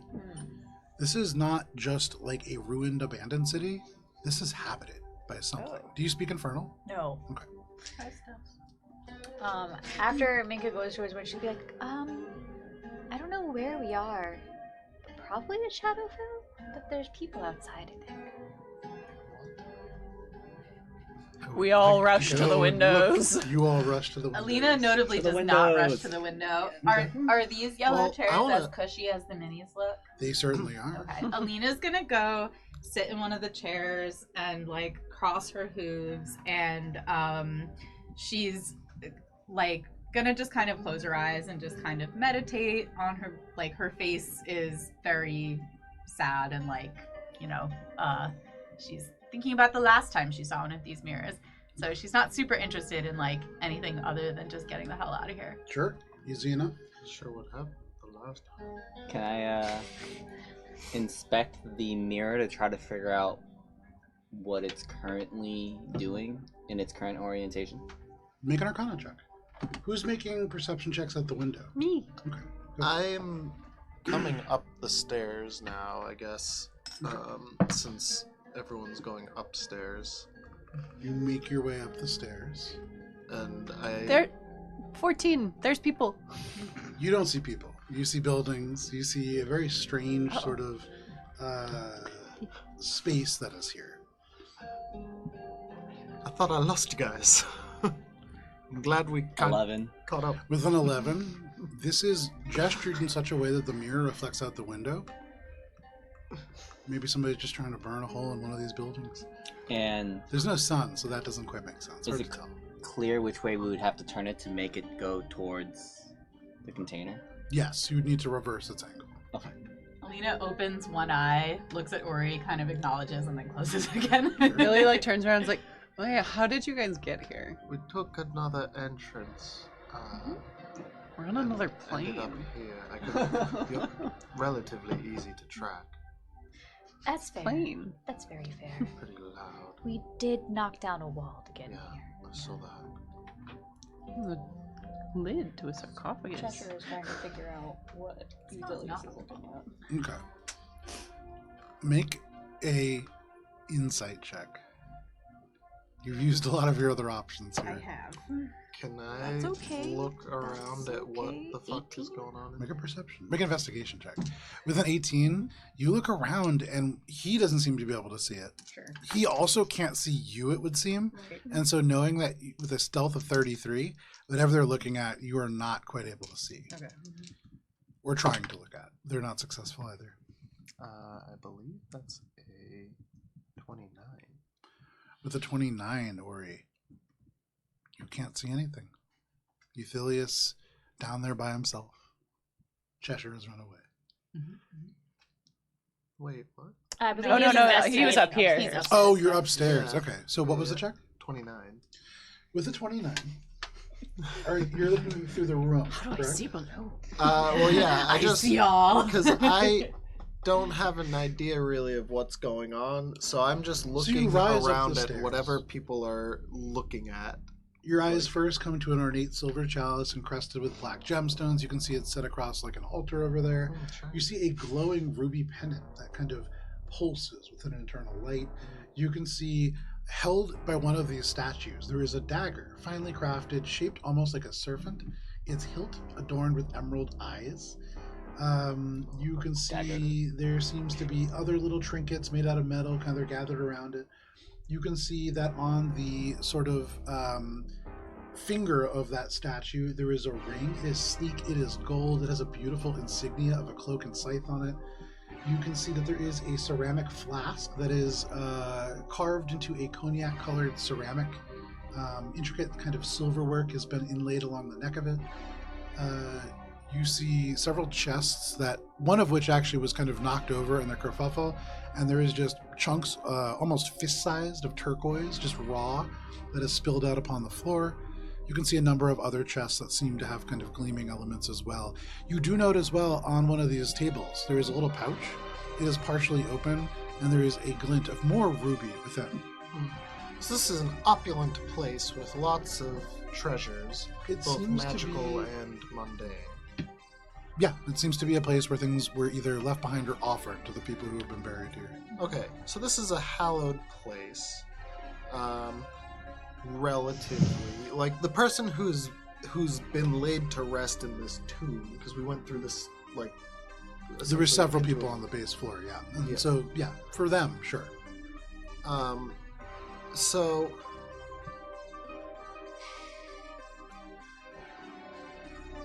But. Yeah, or So you- doesn't have enough info about what's actually going on here. So as you walk up, I'm guessing with party in tow.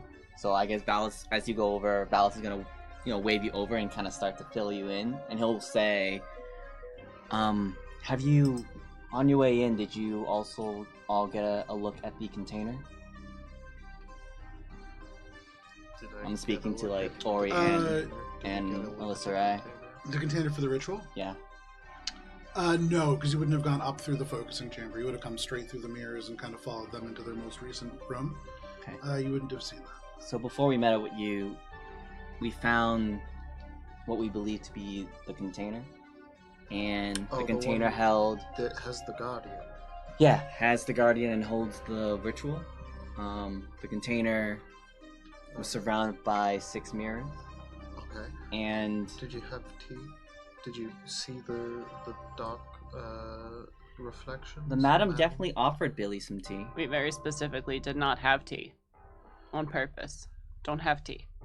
Okay, but you're alive, so did you kill her? No. We just So didn't have the that's- tea. She told us that as long as we were good guests, we could move around her space. Okay, good. Is this her space still? Yes, but no. I would assume. Are you upstairs now? No. We just hear a little echo. Downstairs. I would assume that any place that's connected to hers directly should be considered her space and treated as such. So Okay, don't take anything. Right, and these are probably the mirrors, right? So we found a couple of other spaces, and we moved the mirrors away from those spaces towards the container, which seems to be the way to open it, but the first one seemed to unleash some creatures into... Do I know that was the Mercantile, or do I think that was just some swamp? You think it was just some swamp. Some I don't swamp. think it In the was more about Shadowfell. Shadowfell. The second one, and he says this like a little bit softer, lowered the protection on a grove and turned it from, I forget the name, Great. Annalore to Shar. Annalore Neuralis. Does Alina hear this? I know you're being like quieter, but Yeah. at that, Alina gets up and walks back downstairs. Okay. So both places where we've turned mirrors seem to have left the world in the worst place. And I'm trying to figure out what this mirror does, but I can't quite figure it out. Billy follows this one. Okay. The two of you make your way downstairs. Euthelius is down there.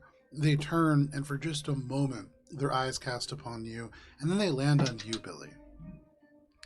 And Euthelius stares at you with these unblinking eyes, and they say, "You. What Hi. wretched thing has followed you here? What watches us?"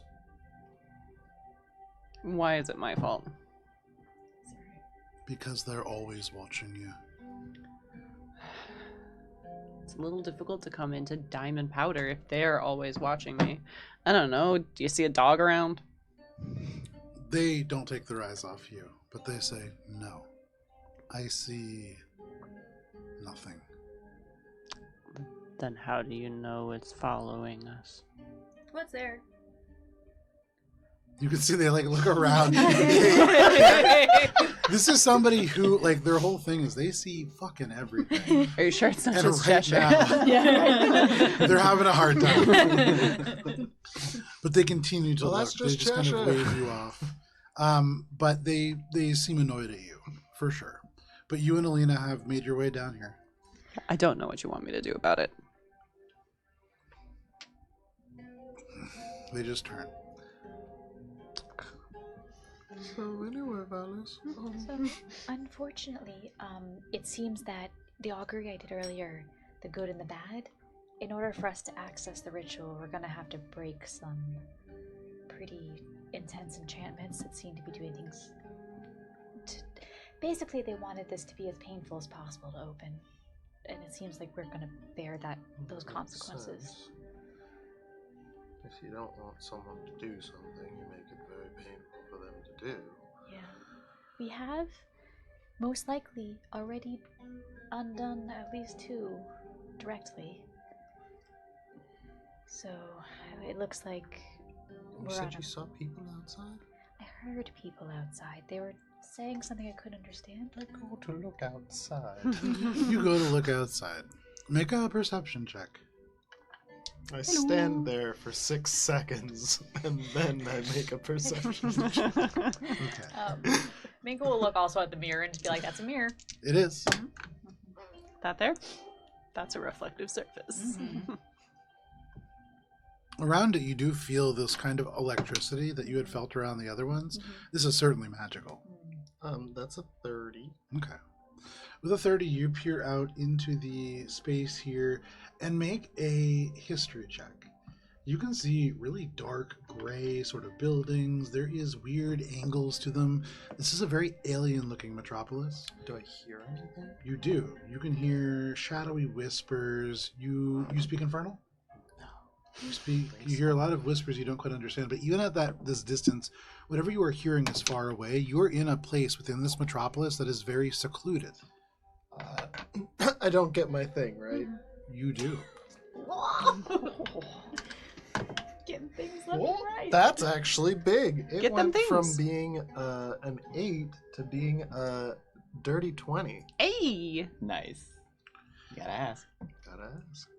In your studies, you have learned of mages in the past who have attempted to reach for power and truly fallen. And one of those places was a place where humans tried to raise their city and create a place that could fly. Upon an enchanted hunk of rock just drifting through space, this was going to be a marvel of magic, and things didn't quite go correctly. This place disappeared into the Shadowfell, and it was a city called Thultanthar, also known in Infernal as the City of Shades. You have heard that these individuals, stripped of their humanity, have turned into creatures of the most pure darkness. Their souls and hearts kind of crushed by this event and twisted into evil reflections of what they once were. They're intelligent creatures. They are just as dangerous as humans might be. And their connection to the Shadowfell is such that they can channel very unique magic. And you are looking out into the cemetery within the city, a walled quarter at the center of the space. And so, knowing all of that now, is this like a tomb of someone that we're within the cemetery proper? You had passed by more intricate tombs on the very first floor, where some of your individuals are right now. You had passed by a number. You don't speak Infernal, so you just saw some Infernal writing on these tombs, but they seemed very ornate, not just a first and last name, probably titles. Okay, so these are like hallowed people in the sense that they were probably powerful mages within this city, Perhaps. or powerful enough to get a tomb in this area. So I'd be like,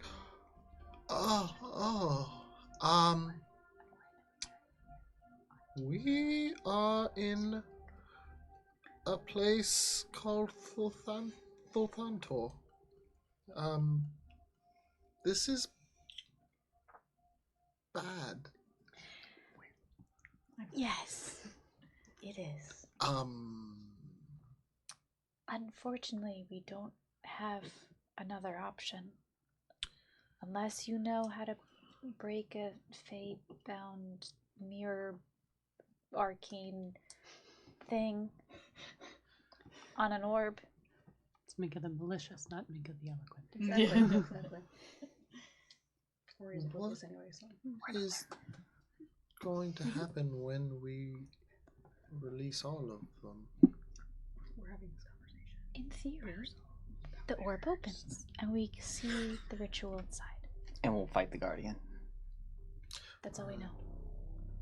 We don't really know exactly what will happen when we turn the mirrors, but we do need to turn them. Valis is gonna turn towards Ori's sister and say, I'm sorry, what is your name? Ori hasn't really introduced us. I'm Valis Birchbillow. Alyssa Ray. And I'll turn to the guard. And you? They would turn and look at you. They sheathe the sword. The kind of butterflies instantly vanish. And they say, Kaloy Alonza, the master of the second oath. Pleased to meet you. Alyssa Ray, I couldn't quite figure out what this mirror currently is doing, but you seem well versed with magic. Could you discern what the mirror what enchantment we'd be breaking should we turn it towards the container? She tilts her head. She steps forwards, and Ori, as she does, you can see she does keep looking over at you. After you had presented the staff, especially, that seemed to have triggered a lot of doubt. And the sort of immediate standoffishness, the disregard, that's gone. Okay, cool. That's good. She doesn't remember you, but she's I'm certainly still curious. I'm trying to play it as. But she steps I'm past you. devastated right now. She walks but I'm trying over to be tough. to this mirror and holds out a hand and closes an eye. And you can see, seems to be peering with the one that is open, but that pupil becomes unfocused. Where are my d20s? Whose pupil No becomes better than me, Joe. Illustrize. Oh, She's investigating. Ellery's. And she... Sorry, Ellery is this person. Elisare is the Crimson Mage. No, No. Elissarai is Elissarai is the the sister. I haven't, because they're so They're freaking very close. similar. And I wrote the Crimson That's Mage first, why. and then you wrote the second. and I Yeah, was like, because it was fuck. an homage. Okay. I fixed it. Because Fixed of it on course, the if side. Given the Elissarai. situation, Elissarai, why wouldn't it be? Opens the one eye, that people loses focus, and she says, "When this mirror is turned, one of the creatures below will be released. Do we know which one? Lord Umbrathar, the Shrouded Sovereign."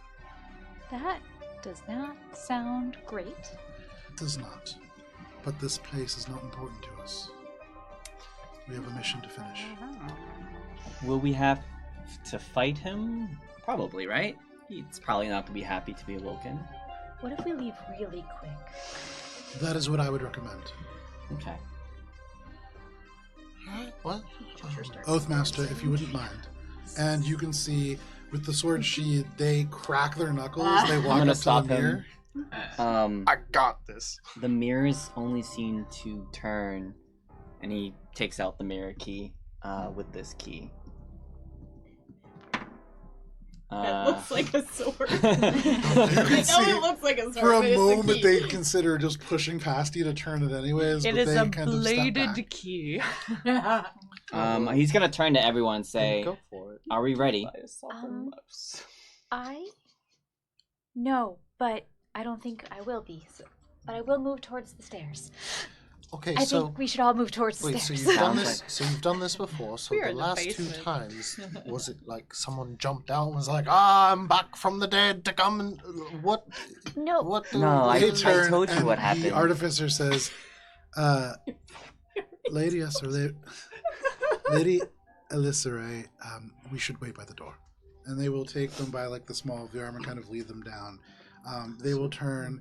They will say to all of you or your sister as they walk down, "We should wait and leave together as quickly as possible."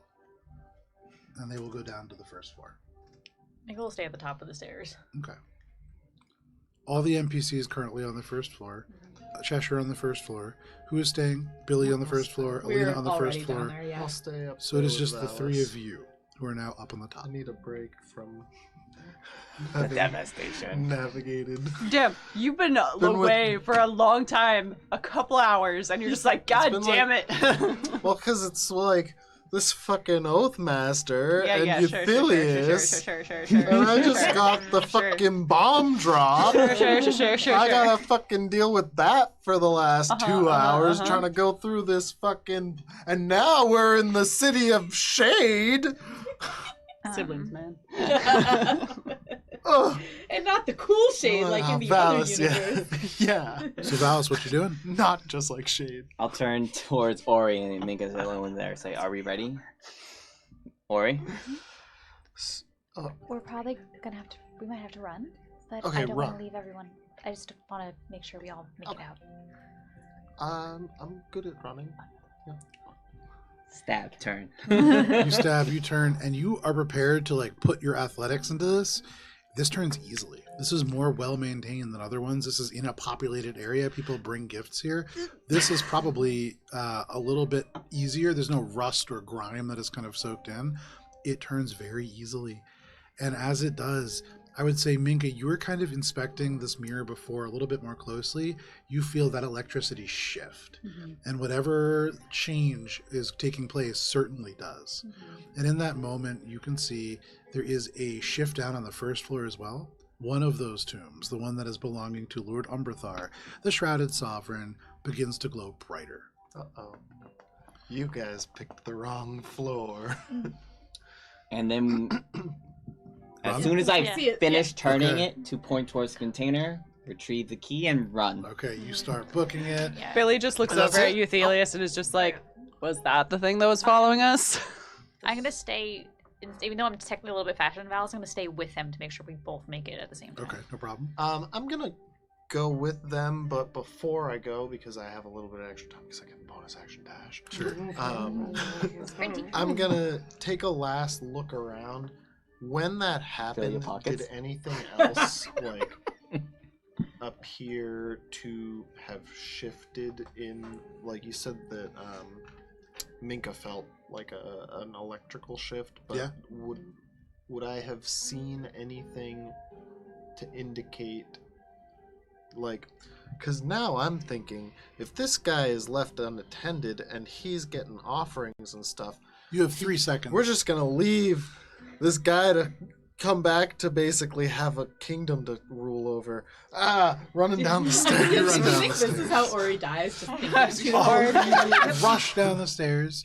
One by one, you make your way in through the door, kind of through this very narrow sarcophagus into the hallway beyond that opens up into the wide hallway. Minka, and actually, it's you, Ori, who is through last.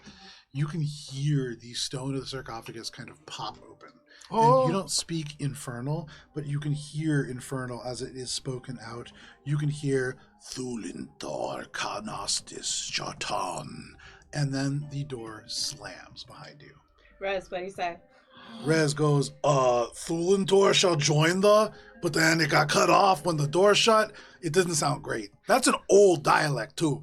But like the door slams shut and you feel the warm air all at once cut off. I like to imagine that the 5 of us five, because there's a guy downstairs are just kind of like discussing, arguing with Euthelius about like what has followed us and how that must be it, and then Valis just comes down and is like,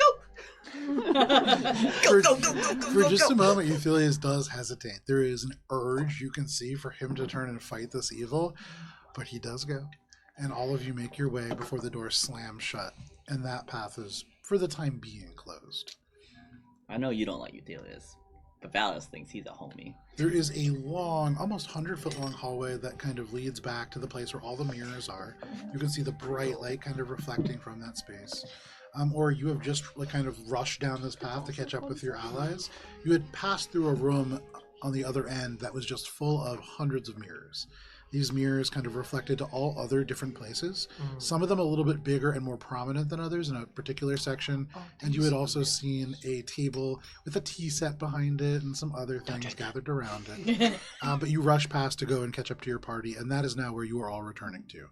If you cross the spaces in the hall, you make your way back to that central room. Okay, so that's 3. Next one, treasure's going to the left. Hang on, can I pull my map out? Okay. Does justificators mean anything to anyone? This what? What? Just this yours? That's what we are. No. Or anarchy? The word anarchy? No, I think it's maybe a place or a group. I don't. Treasure's going to the left. You turn left, there's a door that leads out, and as you gaze out there, it is just the Shadowfell out that side. You can see just darkness, trees that are dried and kind of cracked, and in the distance, a few of them moving through this swamp. It is this horrific place with a swirling, dark, smoky sky above. That is the next door, technically. You had seen that was one of the entrances from the exterior. The next door is a long hallway that you could enter into. Okay. You pass the Shadowfell, and you make your way into this hall. As we're No, as I say, I don't think I've heard of the words, but I don't know what you're referring to. A conversation I overheard with some tiefling I saw.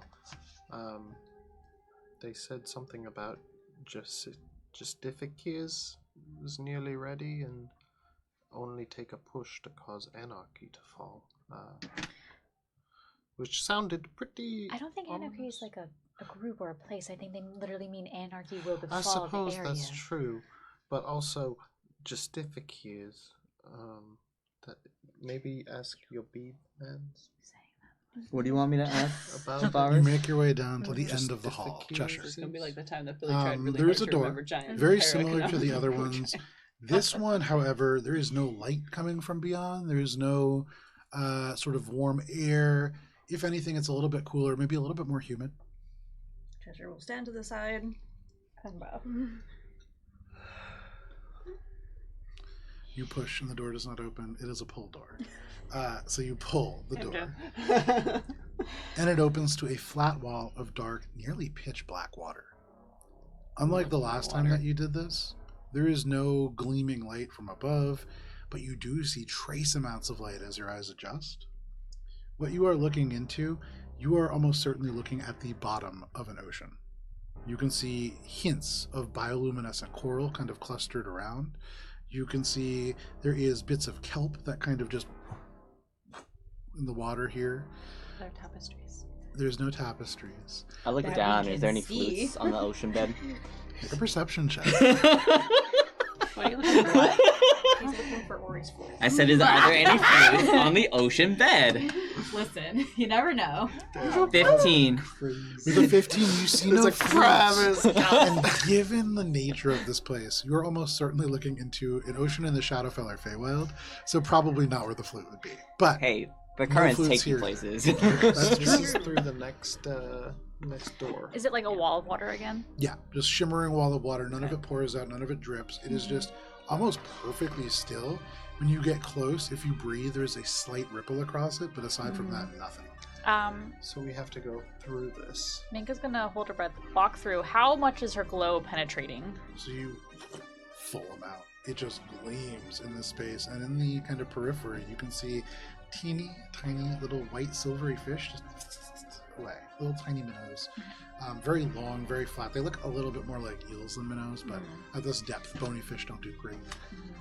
So, she's gonna take a look around, see if she can see either a path or a mirror or anything, actually. It's also worth noting, too, as you step into here, Yeah. your whole body kind of contracts because Yes. it's pressure. Mm. You get the Uncomfy. sense that you're under a lot of water. You look up, you don't see like a shimmering sky, you don't see stars. Minka's gonna gesture back and just like go like this, like stay, and then she's gonna look and see if she can see anything. Like a perception check.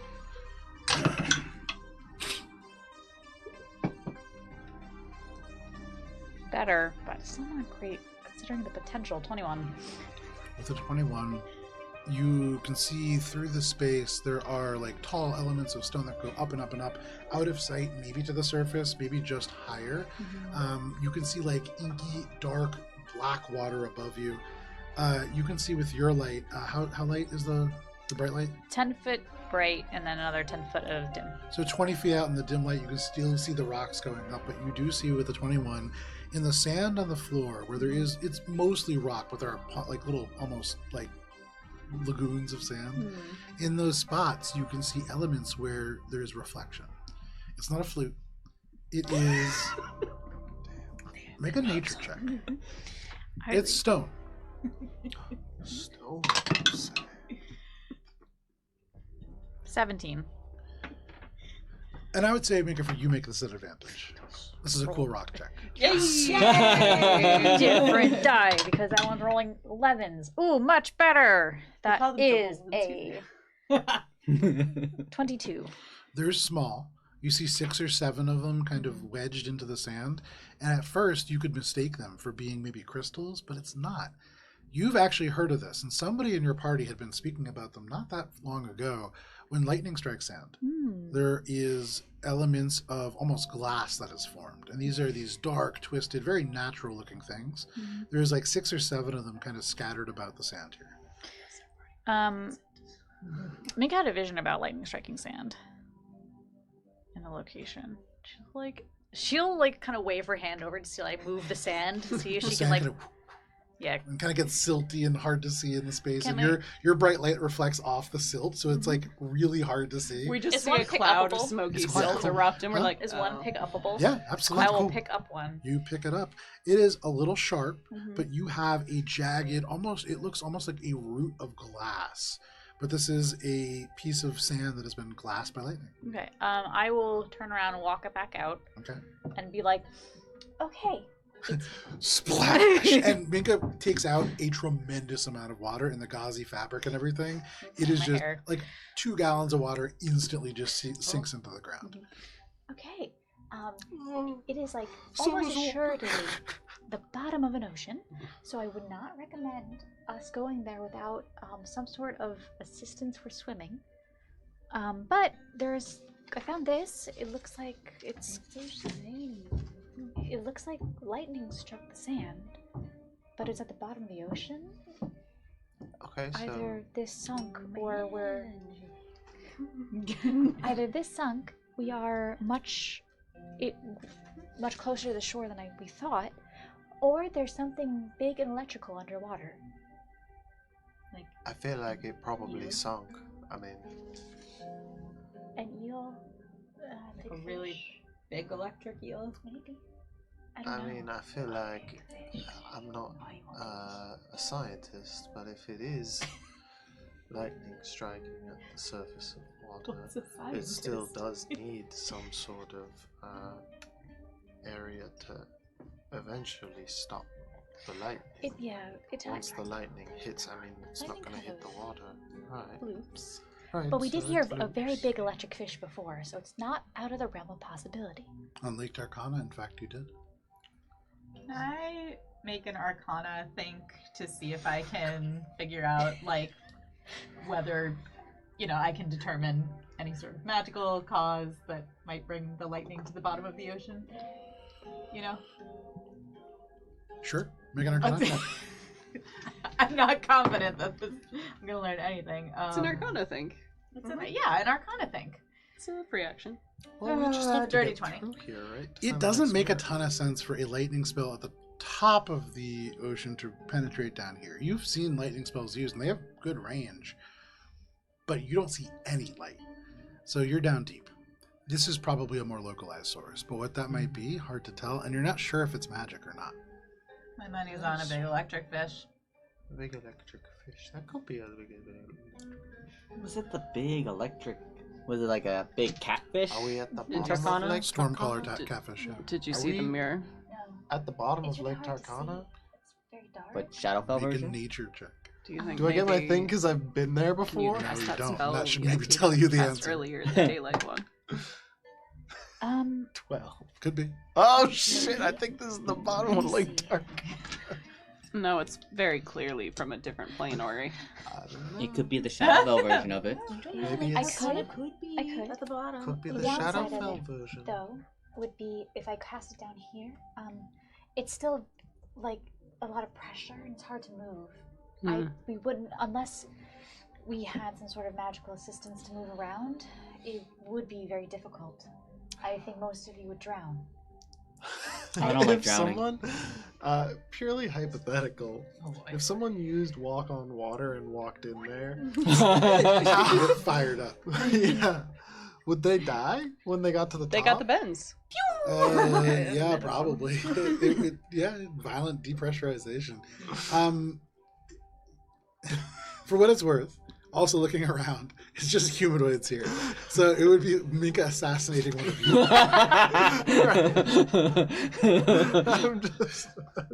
I was like, wait, we're at the bottom of an ocean, and that spell does a thing.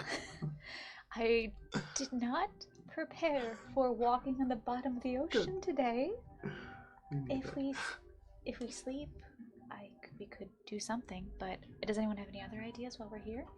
What else did you see in Sleeping there? is a good idea. I think we're all pretty beat up. A big stone structure going towards the surface. I couldn't see very far. How far was it? Farther than my ability. Farther than about 20 feet. It kept going into the darkness. Well, maybe can I just like There were tiny put fish. my head in to see if I can look further out?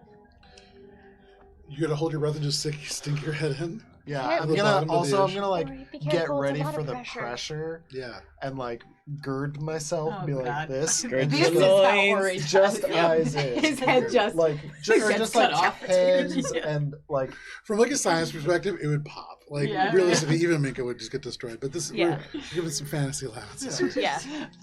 It's a different plane. The Yeah, exactly. rules of gravity are different on a different I probably plane. wouldn't even be. I would probably be like, wow. You kind of That's part of the magic. You adjust to the pressurization. you push your face through. It is instantly much colder. You can feel your head kind of sink down.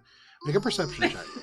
Oh, I love the face. That's the face. Well, if I'm gonna do something that's Yeah, ridiculous, If you it's, die, that's gonna be you your know. face when you die, though. That's a 31. A 31. With a 31, you can see you're in sort of a narrow, almost like valley or like little crevice that is in this underwater space. You have no idea how deep it is because you can't see past like 60 feet or so, where the dim light gets even darker from Minka, and really there's nothing that you can see past. You do see a lot of kelp. And actually with a 31, you do make out a beautiful, smooth white stone, and then and little bubbles up. It's a clam that is easily 7 or 8 feet across, So it's and it has teeth. You can see as it opens. Does there it are look just like the shards. ones that we did see on Lake Tarkon? Oh my These are God. far larger. Larger? Yeah. Oh no. So it isn't like All right. Well, I know we were joking. I But... saw a giant clam. That's mostly it.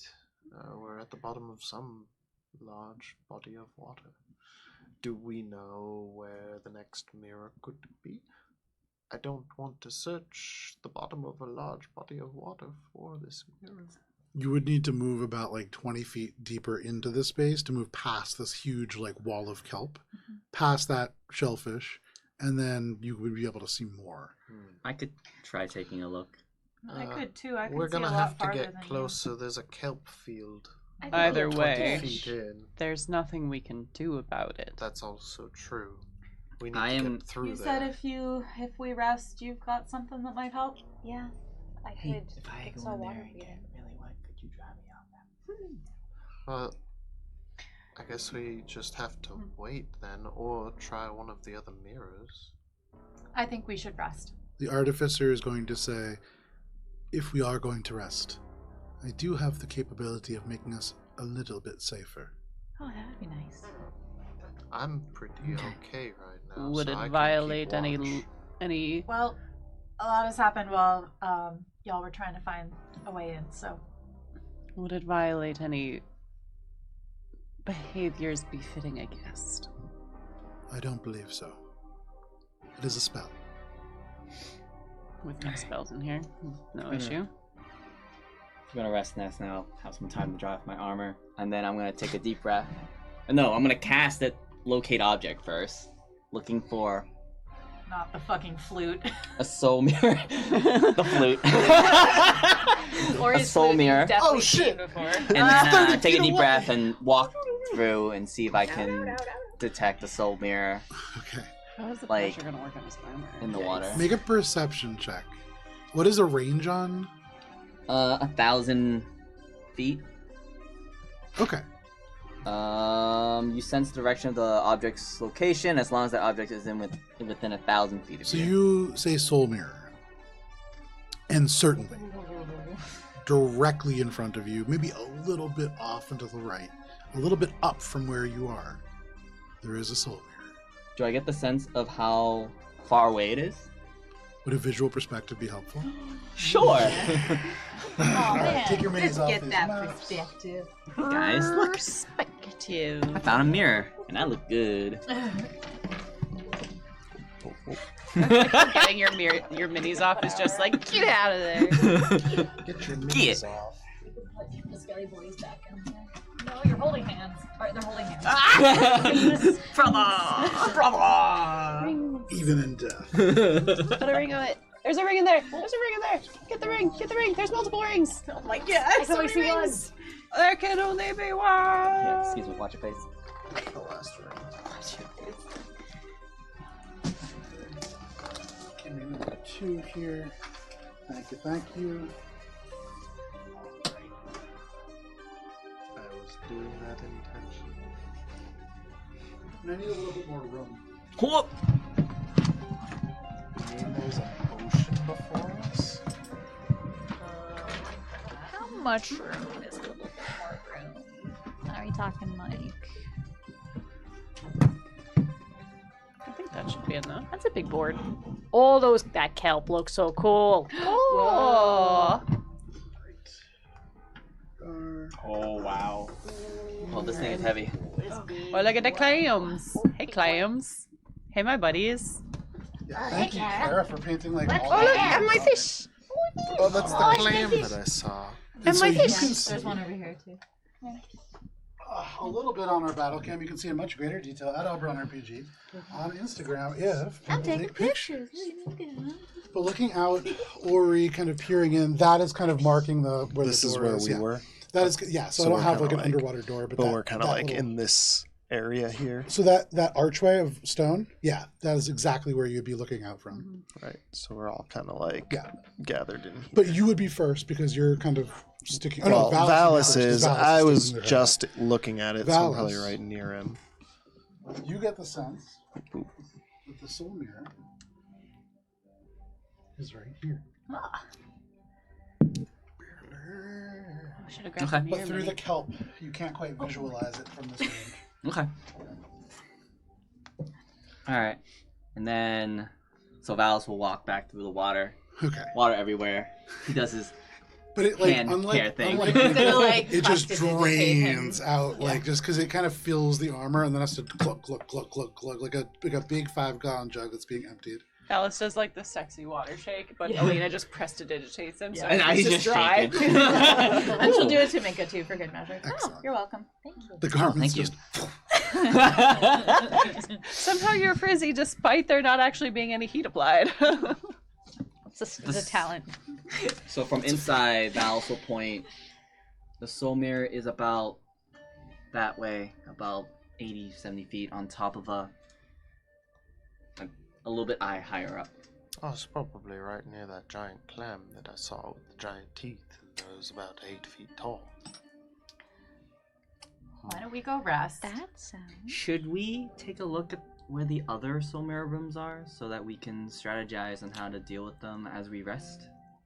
Well, I could go on ahead maybe with a small group Something tells me that going do on. some reconnaissance. I think we should stay together. you can see the artificer has already taken out this piece of like crystal. It's almost like an opaque glass, and through it they are pouring this small element of gem powder down, and it tinkles out very musically, almost like little bits of glass hitting the ground as it forms these beautiful lines, and they're like kind of fencing off an area of this long hallway, almost like 60 feet long.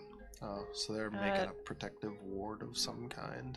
Billy would walk over while they're doing that, and it's like, her guide over there mentioned something following me, and we've got a lot of gem dust over there. You have any diamond dust to spare? I can pay They you for it. look at you and they say, "My magic doesn't consume things in that sort of vulgar way."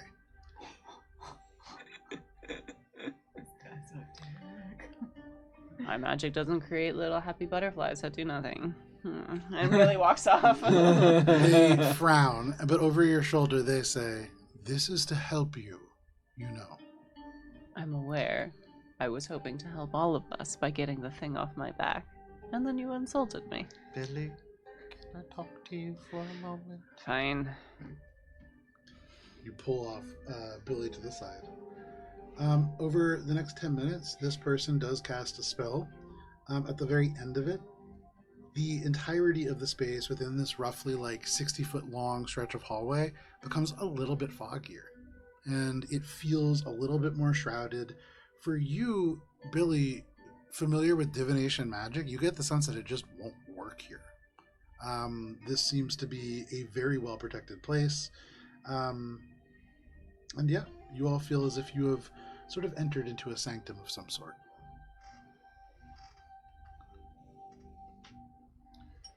Alina lays down for a rest. Is everybody just going to sleep? I'm keeping watch because I don't.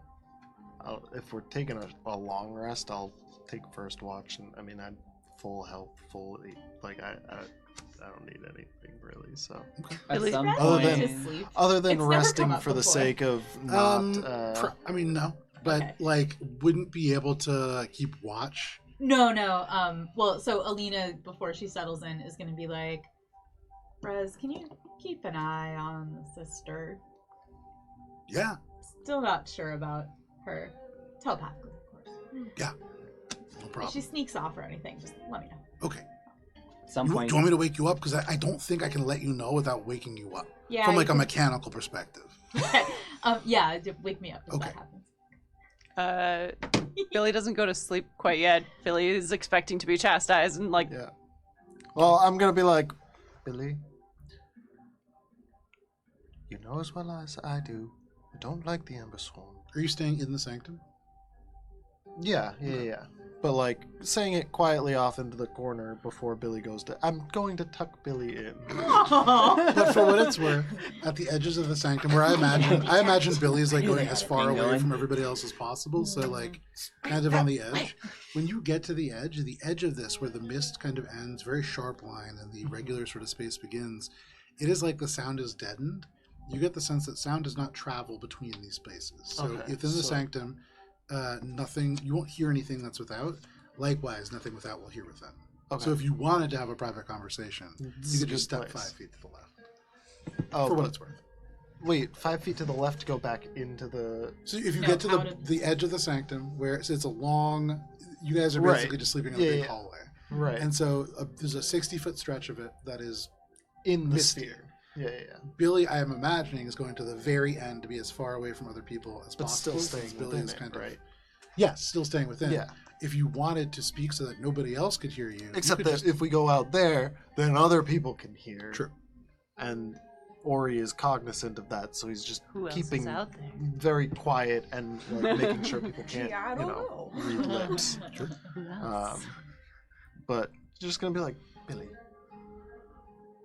Obviously, I'm not happy about this situation either. Can we please just get through it without cutting each other's throats? He's the one that started it. No. Just, it doesn't matter. Leave it. Just has to buy something and then I just had to spend 2 hours with them both.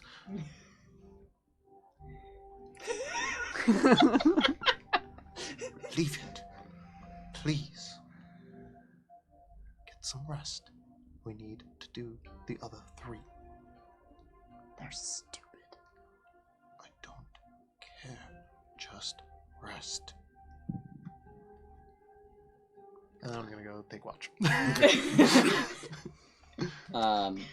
Before I go to sleep, I'm gonna go find Cheshire. okay. Hey, Cheshire. And cry a little inside.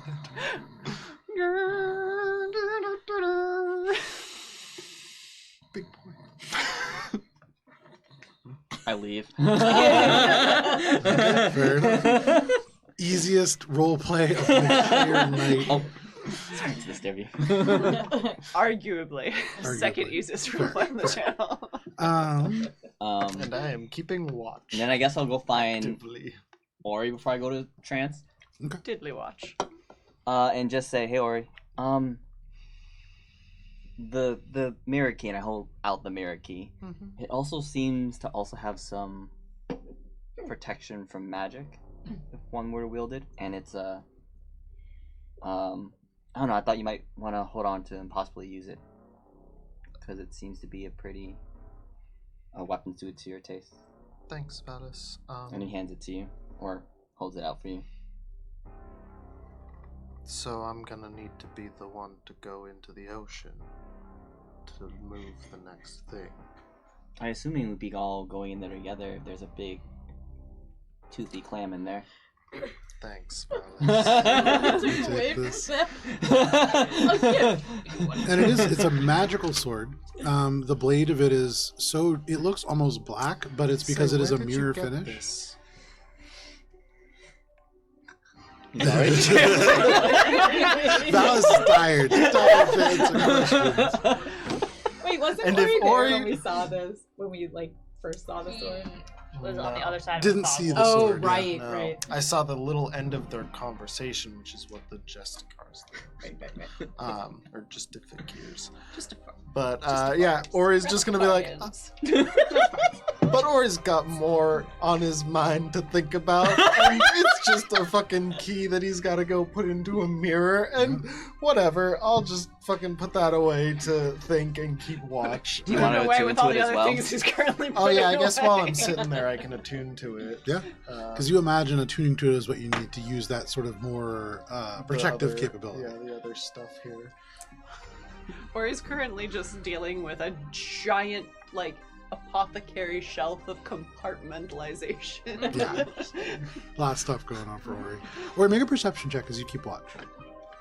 And I'm sitting. An insight check for yourself. Sitting is the opposite of standing.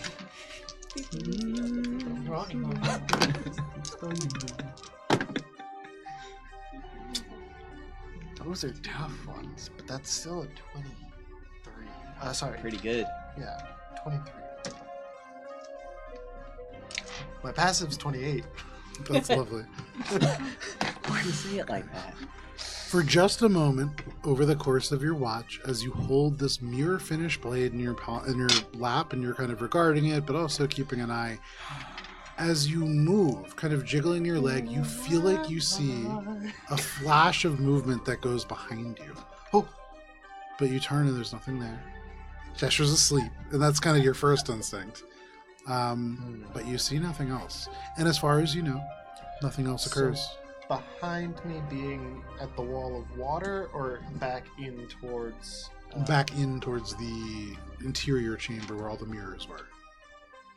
Can I, like, peek out quietly? I just want to get, like, I Make a don't stealth check. want to go, like, into obvious danger, but I want to see if I can at least get a sense of what that could have been if it's Yeah, something you could that's, walk like, to the end of the stalking hall. us, It would only you know? be from the edge of the sanctum, like another 20 feet, and you could just peer in the door.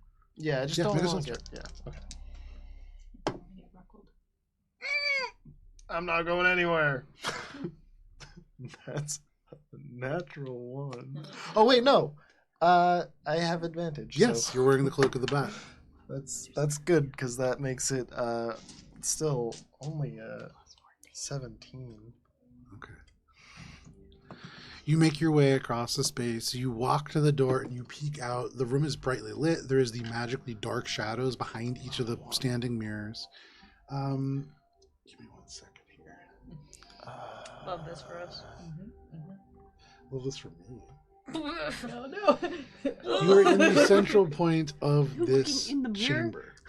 No, I'm not looking in the mirror. Sneaking around. No, I just went like 20 feet outside of the fucking The sanctum. sanctuary? It's only 20 feet. I can run right back. Looking in the less than- mirror. How it works. I guess we'll find out. You can see that one of these mirrors for this moment is sort of like glowing. You can see through it, there is an individual clad in gleaming plate mail that seems to almost reflect the sunlight. They are walking somewhere where it is daytime. They are a white dragonborn. You can see the scales just almost picture perfect. They are standing out against the armor. They are striding down an avenue of shaped earth that is lined with walkways of ornate basalt tiles that line buildings of gorgeous and ornate stonework with metallic details. There is beautiful, colorful glass in many styles. Styles too plentiful to count. This is almost certainly a dragonborn city that you are watching. And then all at once, it just shifts back into a regular mirror. And you can see the Madam of Dark Reflections looking back at you. Through this kind of thin gap between the large, oversized hat and the dark cloak, the red eye regards you.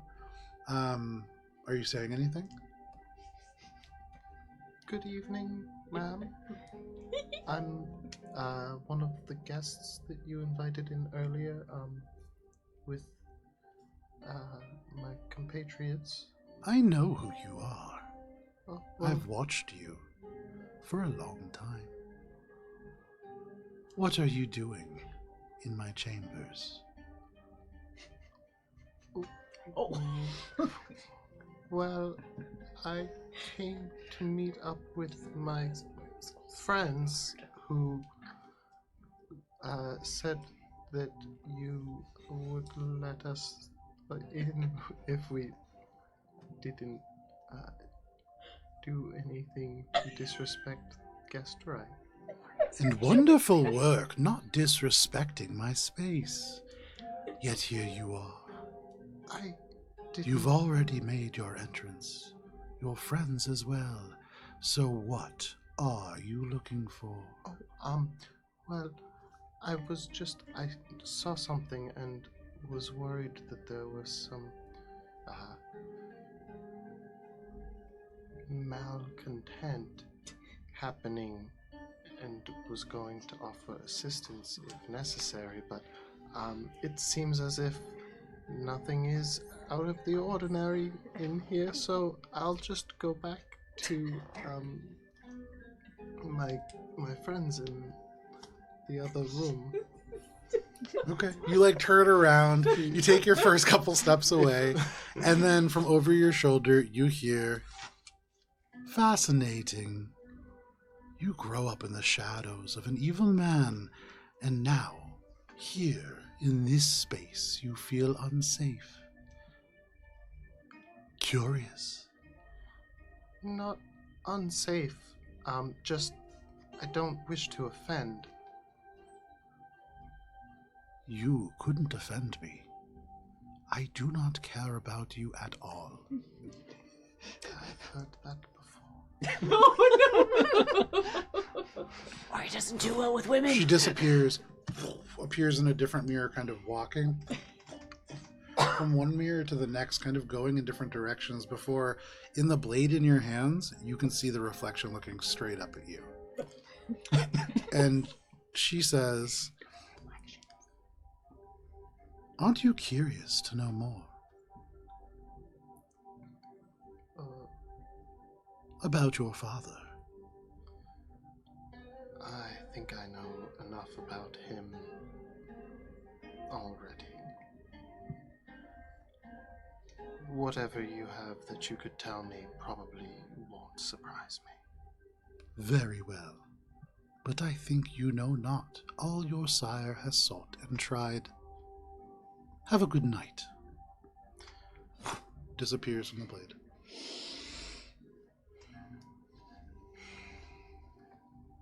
Or he's gonna go back in and be like, looking at the thing. You do, but all you see is your own reflection. Do you want to know more? Nah. I didn't say It's a regret. 4 hours past Valis, you can mark off a long rest. Your sister wakes up. The other elf, the artificer, comes through from their trance. Fucking elves. Could I do one more thing before I long rest? Yeah. I want to Perhaps. cast Legend Lore before I finish long rest, and I want to do it on the thing that Ori told me to. Oh, What was it? Justificares? Yeah.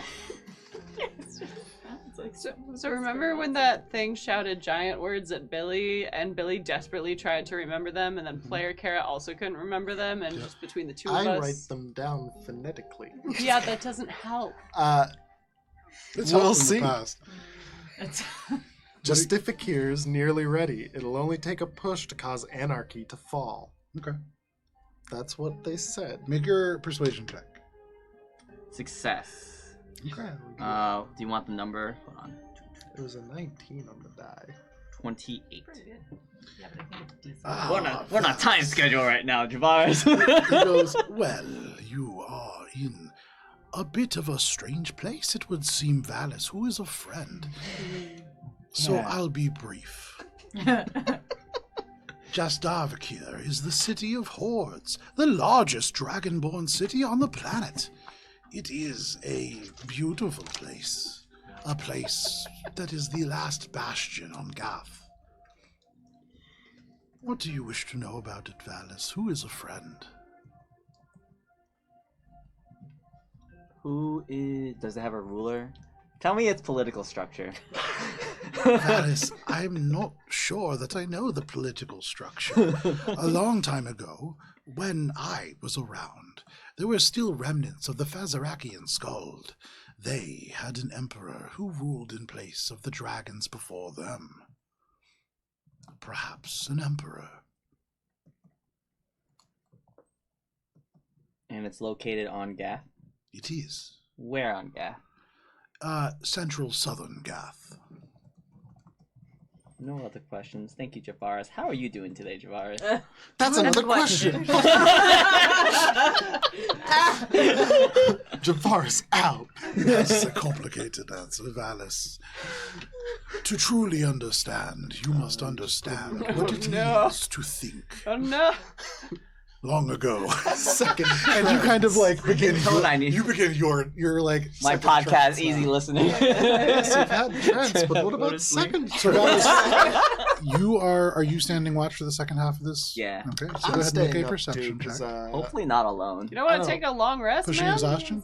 Oh, are we? Oh, okay, yeah. If we're Yeah. pushing exhaustion, then I would rest. Well, because if you don't rest now, then Yeah, you we'll won't be be all on the thrown same off. 'Cause you also exhaustion didn't- timeline that we are. Yeah. Yeah. Gotta sync up the timelines. 21. Timeline. As you listen to Javaris kind of, in the beginning, there was Albron. Kind of like often fades. You pay attention to what's happening on either side. You don't notice anything. It is a quiet night. And the next 4 hours passes without issue. You do kind of see the Artificer and Ori's sister also keeping watch at the far end of the sanctum. So between the two of you, you keep a pretty good watch.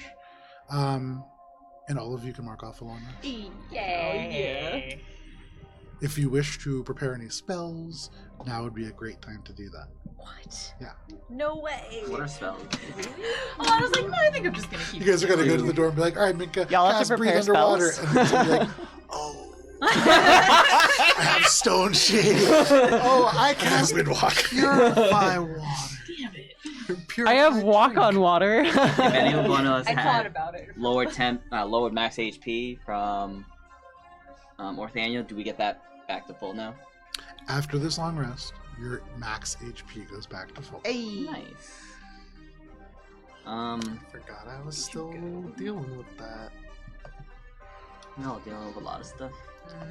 Yeah, So compartmentalizing is the name of the game right now for Ori. as we're There are boxes upon boxes. It's As like a you nutrition wake box. up, it is the earliest hours of the 14th of High Sun. Probably close to midnight, if not like 1 in the morning. And you have rested. Billy pretends as if she is biting her nails, and then goes for the pinky Mhm. and rips that nail off. You're running out on that finger, yeah. Well, Or on that hand. it's the least noticeable. Yeah. They grow back. Yeah, To be clear, yeah. Before they're you back say, by morning. I'm keeping very clear eyes on my sister at all times. That's fine. Just so you know, that's out there. That's fine. Okay. I ripped a nail off. Yeah, you ripped a nail off. You're not looking at me. Nails off. I'm always And then looking Billy up. kind of 28 passive perception. just something that Billy has seen? squishes over to Cheshire Eyes for Billy.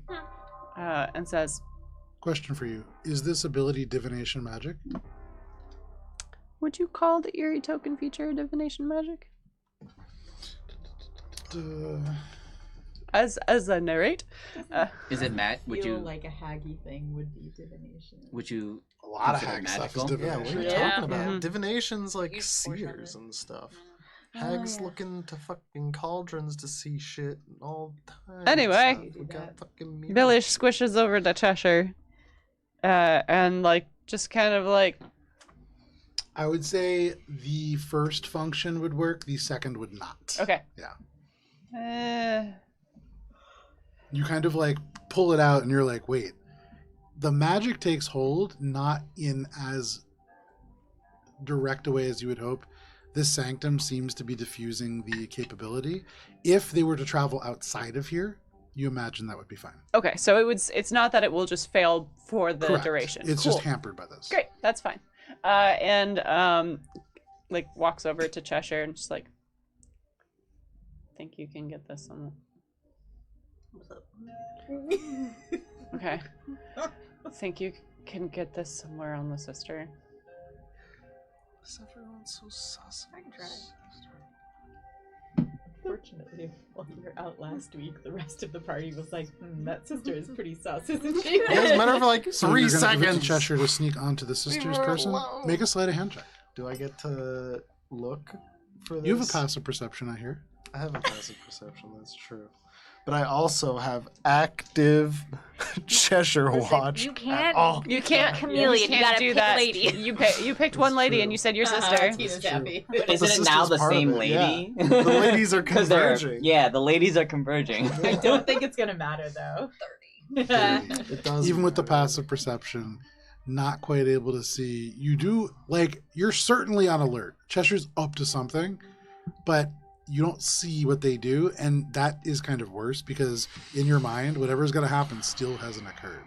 And you're just kind of, long after the handoff is made, you are like watching Cheshire. She's up to something. And Cheshire, maybe you pick up on that, so you still kind of act a little more secretive. Yeah, Billy no problem. slides back on her fine gloves. You do. Her fine black murderous gloves. From the murderer. The Glover. Oh, Eric. Eric the Glover. So, Hey, as we wake up, Valis will go to Ori. Ori, how'd you say the city name? Because I heard it, and I wrote it down really fast, but too fast to be able to really... Thar. Huh? Oh, which one? The one that I The heard. the city in Gath. City of Horrors. Justifiers. Jastervikir. Just The city of horrors. Here. Yeah, this... You asked about that city. Javaris told me that Jastervikir, the city of horrors, is... He said it was the last bastion, the last Dragonborn bastion on Gath? The largest Dragonborn Largest. bastion. And like the last big metropolis of that place. Gath and Ganon both were sort of like the most civilized parts of the world during the Second Age when the dragons ruled and the Fazaraki and Skuld sprawled across much of Alberon. And as an Austenloch scholar, you know all this. Almost overnight, when the Third Age began, the dragons seemed to just disappear. Dragonborn as well seemed to kind of become a lot more scarce. I would say you, as part of the Austenloch, have probably heard of the Shatterscale Plague. There's a disease that broke out amongst them that make their scales almost like glass. We met one that had that in the Haggy Tower, There you go. in the Candlestick. That's There you right. go.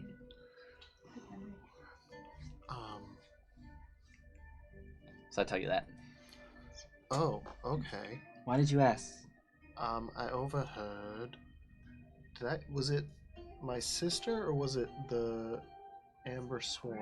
Oh, was this the conversation You in had the mirror actually, that you heard? so In you the- had in the overheard a mirror. tiefling speaking to the Madam of Dark It was to the Reflections. about madam. that. Okay, that's what I thought, but I wasn't sure if it was from the madam. And I'd just say, well, I overheard the madam talking to a tiefling about something. That was it.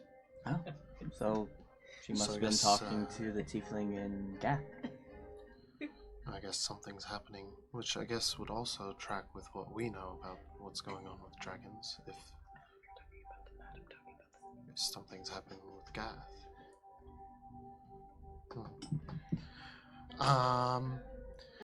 We should probably make a plan and exchange information about everything that is going on after we have successfully Eating breakfast.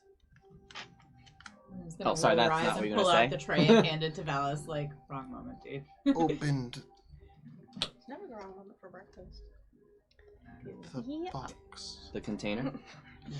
We turn the mirrors. We open the container. We fight the Guardian. Yep. Hopefully, the Guardian is something that we can fight, and not just like a concept of something else. We can fight concepts. True. You slash at them. And then after that, we see what's inside the box. And we can't really plan for much more past that because we don't know what's in it. We should plan not Right. to break what it is in the box so that we don't break the anchor. At this, Elissarai says, "What anchor?" That's why I was going to suggest that we exchange some information, because I feel like there's something going on here that both parties are part of but not privy to. If that... Is this like Makes making a promise sense. without making a promise? No. I Okay. think it's like we are here to achieve similar objectives, but we are both lacking some vital information that perhaps if we just... So what do you know that we don't know? I that don't- we This don't know anchor. that you know? Is magical. Yes. See. Most likely. So- Can we maybe do like a one exposition Yeah, later yeah, to where you- get, What do you- them all Um, caught up? What do you know? I mean, you said that you came here because you want to investigate Yeah. the ritual because your father comes here to check it. What do you know of the ritual or the Make thing a that's in persuasion the check. container? Dennis. Guidance. I'm good at that. With Guidance. guidance. Wait, did we successfully do one exposition later? I just want to No. make sure we're on. No, that has okay, not happened. just Well, on the this same is- page. 24. It's like part of the conversation. I With a think. 24. Friendly guy. Through the... They look at you, and you can see Ori's sister and this artificer. They look at each other, and there is like a wordless exchange that happens. It seems like they seem to agree about something at the same time. And she turns to you and she says, "My father has always been difficult, but he is trying to do stuff for me. I'm not convinced that it is the right thing. I don't know what it is, and he won't tell me. But I mean to find out." What do you know of Wake Peter Flew? Make an insight check. I want to make an insight Make check an and insight see if check. that's the whole truth. That's Okay. 15. 25. With the 25, Billy, you look at them, and in this moment, as they talk to Ori, as they look at Valis, and they kind of look at each other and then seem to make this decision, you feel like they lower their guard. More than just for a second, but for a second they really do. And you get the sense that they are telling the truth. They are telling the entire truth as far as you could tell. And The guy. entire truth as They are they here. perceive it. Yes. And through that, there is doubt to what they perceive. And this started when Ori had presented that staff. But as far as you can tell, what they are saying is 100% what they believe. They genuinely believe that there is something that their dad is doing. They believe the motivation is good, but perhaps not the means or the way. So, I think you might wish to do some introspection into your father's motives.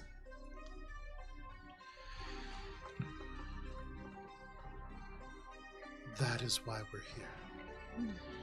Okay. Introspection. Did he send you? No. Good. It has been difficult to evade his detection and make it this far. So, this whole shenanigans kind of started for us with a political assassination. The Starkbites. No. No, but they were involved at the murder. You're familiar with the Starkbites. Of course. How is their relation with your father? As complicated as anyone's relationship with my father, myself included. But not bad. Not strong. Not as strong as those with the Tower of the Amber Wings. Does the shattering mean anything to you? Fracturing. Fracturing? With your previous insight check, for those of you who made them, I actually forgot that I have ear for deceit for that, because they have not told a lie. okay, so still don't. Okay. In this moment, though, when you say, does the word fracturing mean anything to you? There is this look of unfocused energy in their eyes. And it's like they just become absent for a second. Would I recognize know look? that that's a... You do. Like Valis. We all More than recognize anybody that look. else, Valis, you would recognize that look because you get that look too. I know that look. They kind of shake it off for a second and they say, What is it? Is it a play? Do you enjoy that gap in your memory? What gap? Tormenting the poor girl, Billy. Yeah, Alina's gonna like elbow Billy. Okay, okay. Your So, father has taken something from you. And we're going to get it back. But it's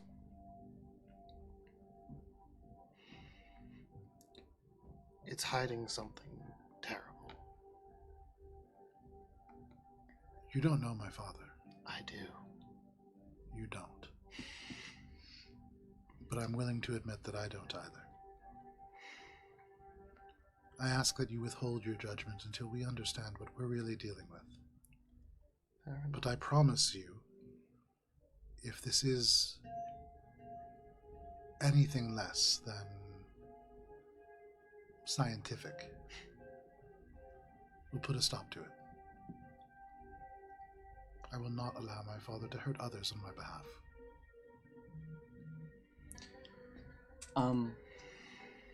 Since you'll be with us when we open the container, let me tell you what we know of it.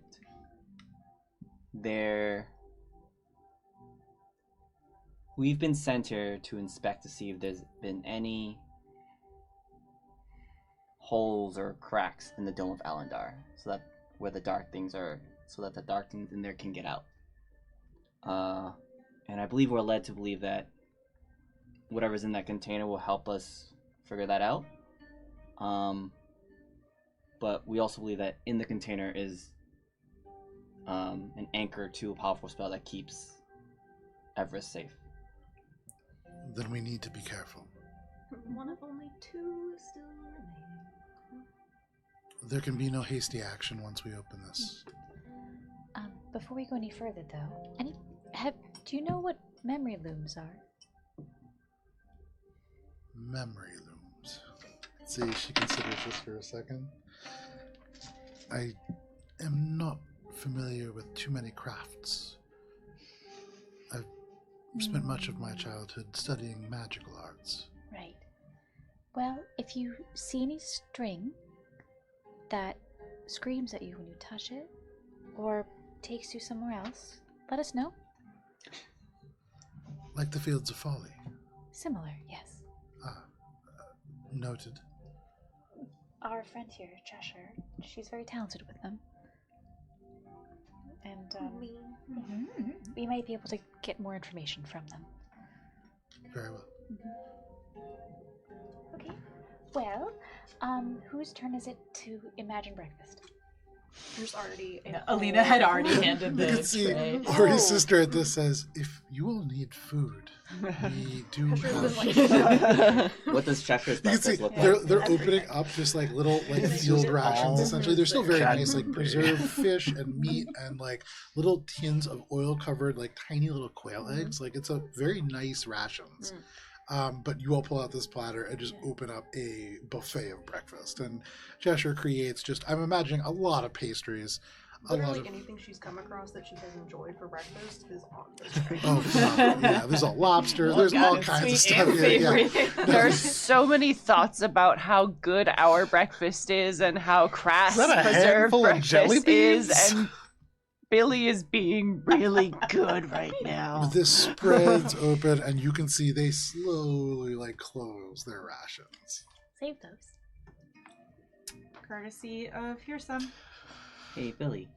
I just had a thought. What if the Guardian is the anchor? Here's told us to fight it. I think we're just kind of on that path right now. Well, also that will allow us to look at the pact, right? We've already done incalculable harm to get this far. Which we knew was going to happen. To an extent. Which is why I fear that the more that we go further, the more we're going to undo the things that we're trying to prevent. We are, for better or for worse, on a trajectory. And I don't think there's much we can do outside of try not to hit it too hard. What if it hits us really hard? We have shields. And depending on what it is, I can likely stop it, at least for a time. See, we're good. Onward! We have made it further than anyone else so far. And we didn't get lit on fire too much.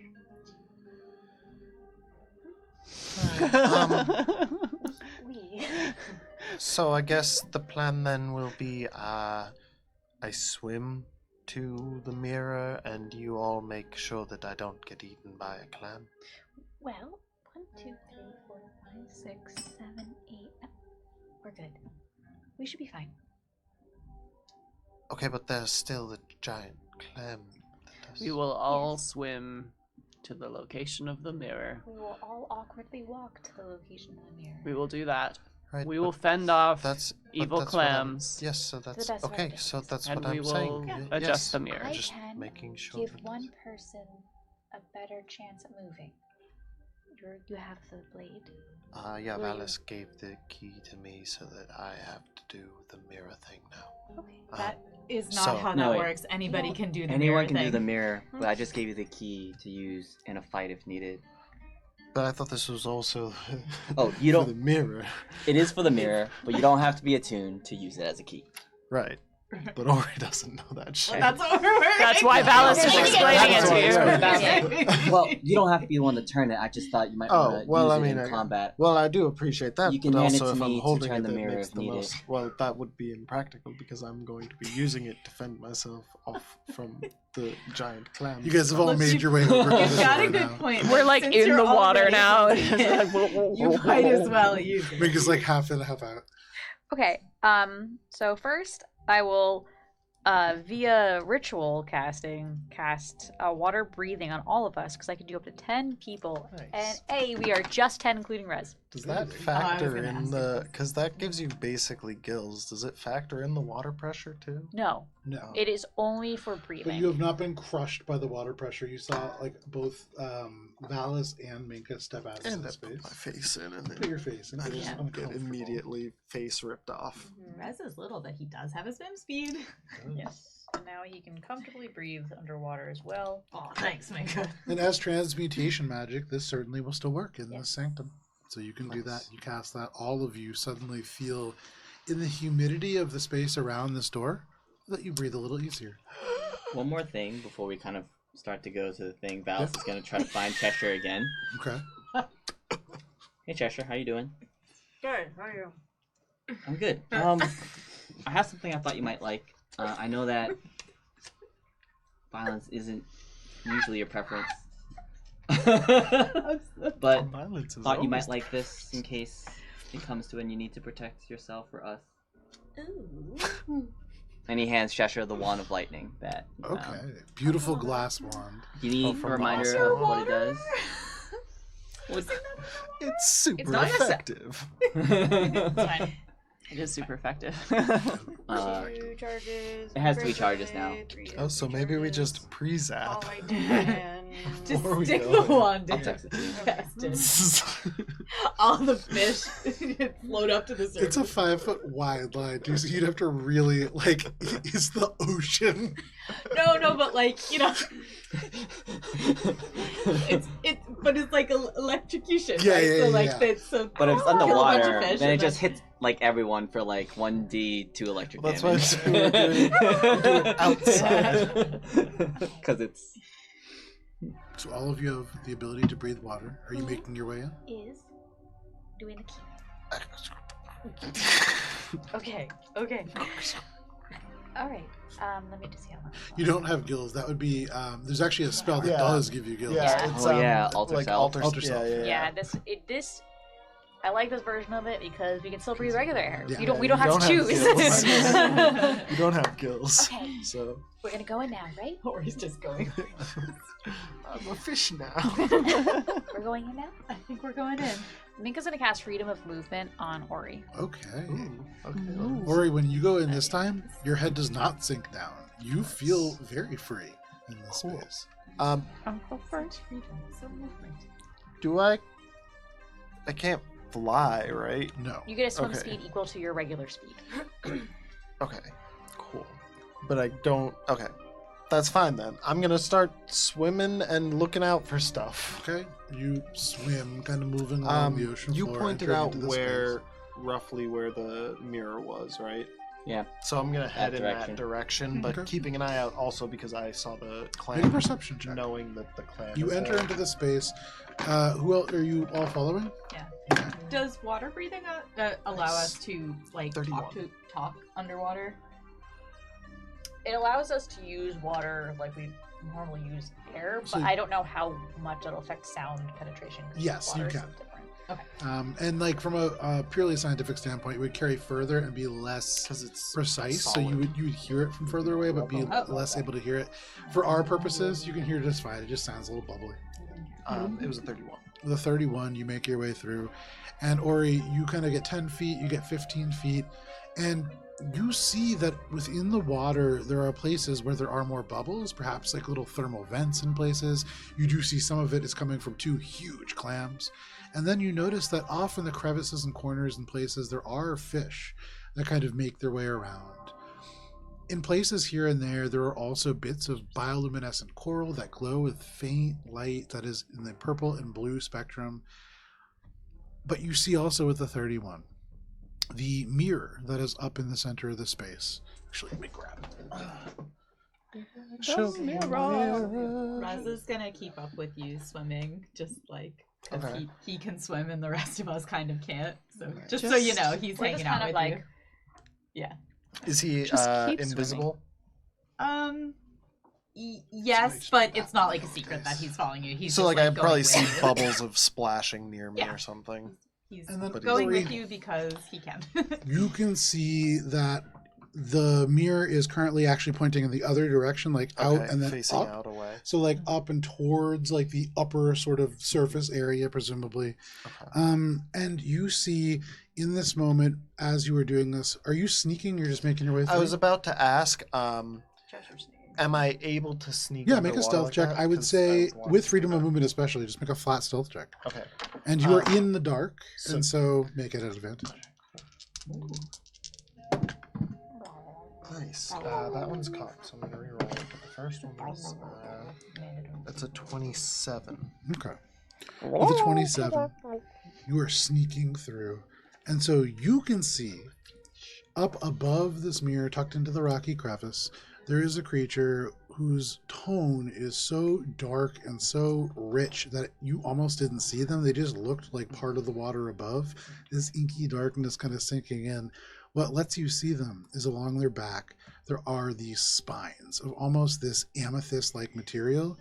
And as this creature slumbers, you can see as it dreams these little of like electricity on the inside of these fins. For a visual perspective, as you imagined, you see this. It's all my things! Wow. He's so cool. The eyes are all shut, these compound eyes. You can see at the moment it is just You really good job. slumbering wrapped around this mirror. It seems to be treating it almost like a nest or a egg. It is just wrapped around. But for the moment, you have snuck up. And for the rest of you, as you kind of make your way into the water following Ori would like signal to you that there is something up ahead. Yeah, And if you like- point it out, slowly as your eyes adjust, one by one, you can see this creature as well. I'm gonna point it out, but I'm gonna be like, Minka, when you think about the angle of that little bit of glass that you picked up, it would make sense to originate from a point like that. so it's like physically wrapped around this thing. It's asleep right now. Yeah. Seems to be. I'm hiding. I'm going to be like very slowly. You guys are like, because the water has like a little resistance. Minko's gonna Minka's start. garments just stay at the same height. She's gonna start gesturing and be like, I guessed pass without a trace. Very nice. I want to basically my plan. So in this moment, as you cast Without a Trace, and it's like the inky blackness of this space swallows you up, as you begin to think about your plan and make your way a little bit more forward, because it is 10:11, this is where we're going to end for the evening. Thank you for sticking with us for this session of Adventures in Oberon. We'll be back next week on Friday. We will be missing a couple of people. Vincent won't be there. Hannah won't be there. Stupid vacation. Being on a vacation. Oh, the worst. I'd rather be here if we could. I'd much rather be here. But perhaps we'll have another friend with us who will be able to join us and help you out. We'll have to see. Maybe it'll be you. But thank you. Maybe it will be you. Or you. Find or out you. next week. Find out next week on Courts of Everest. We'll see you then. Goodbye. Bye.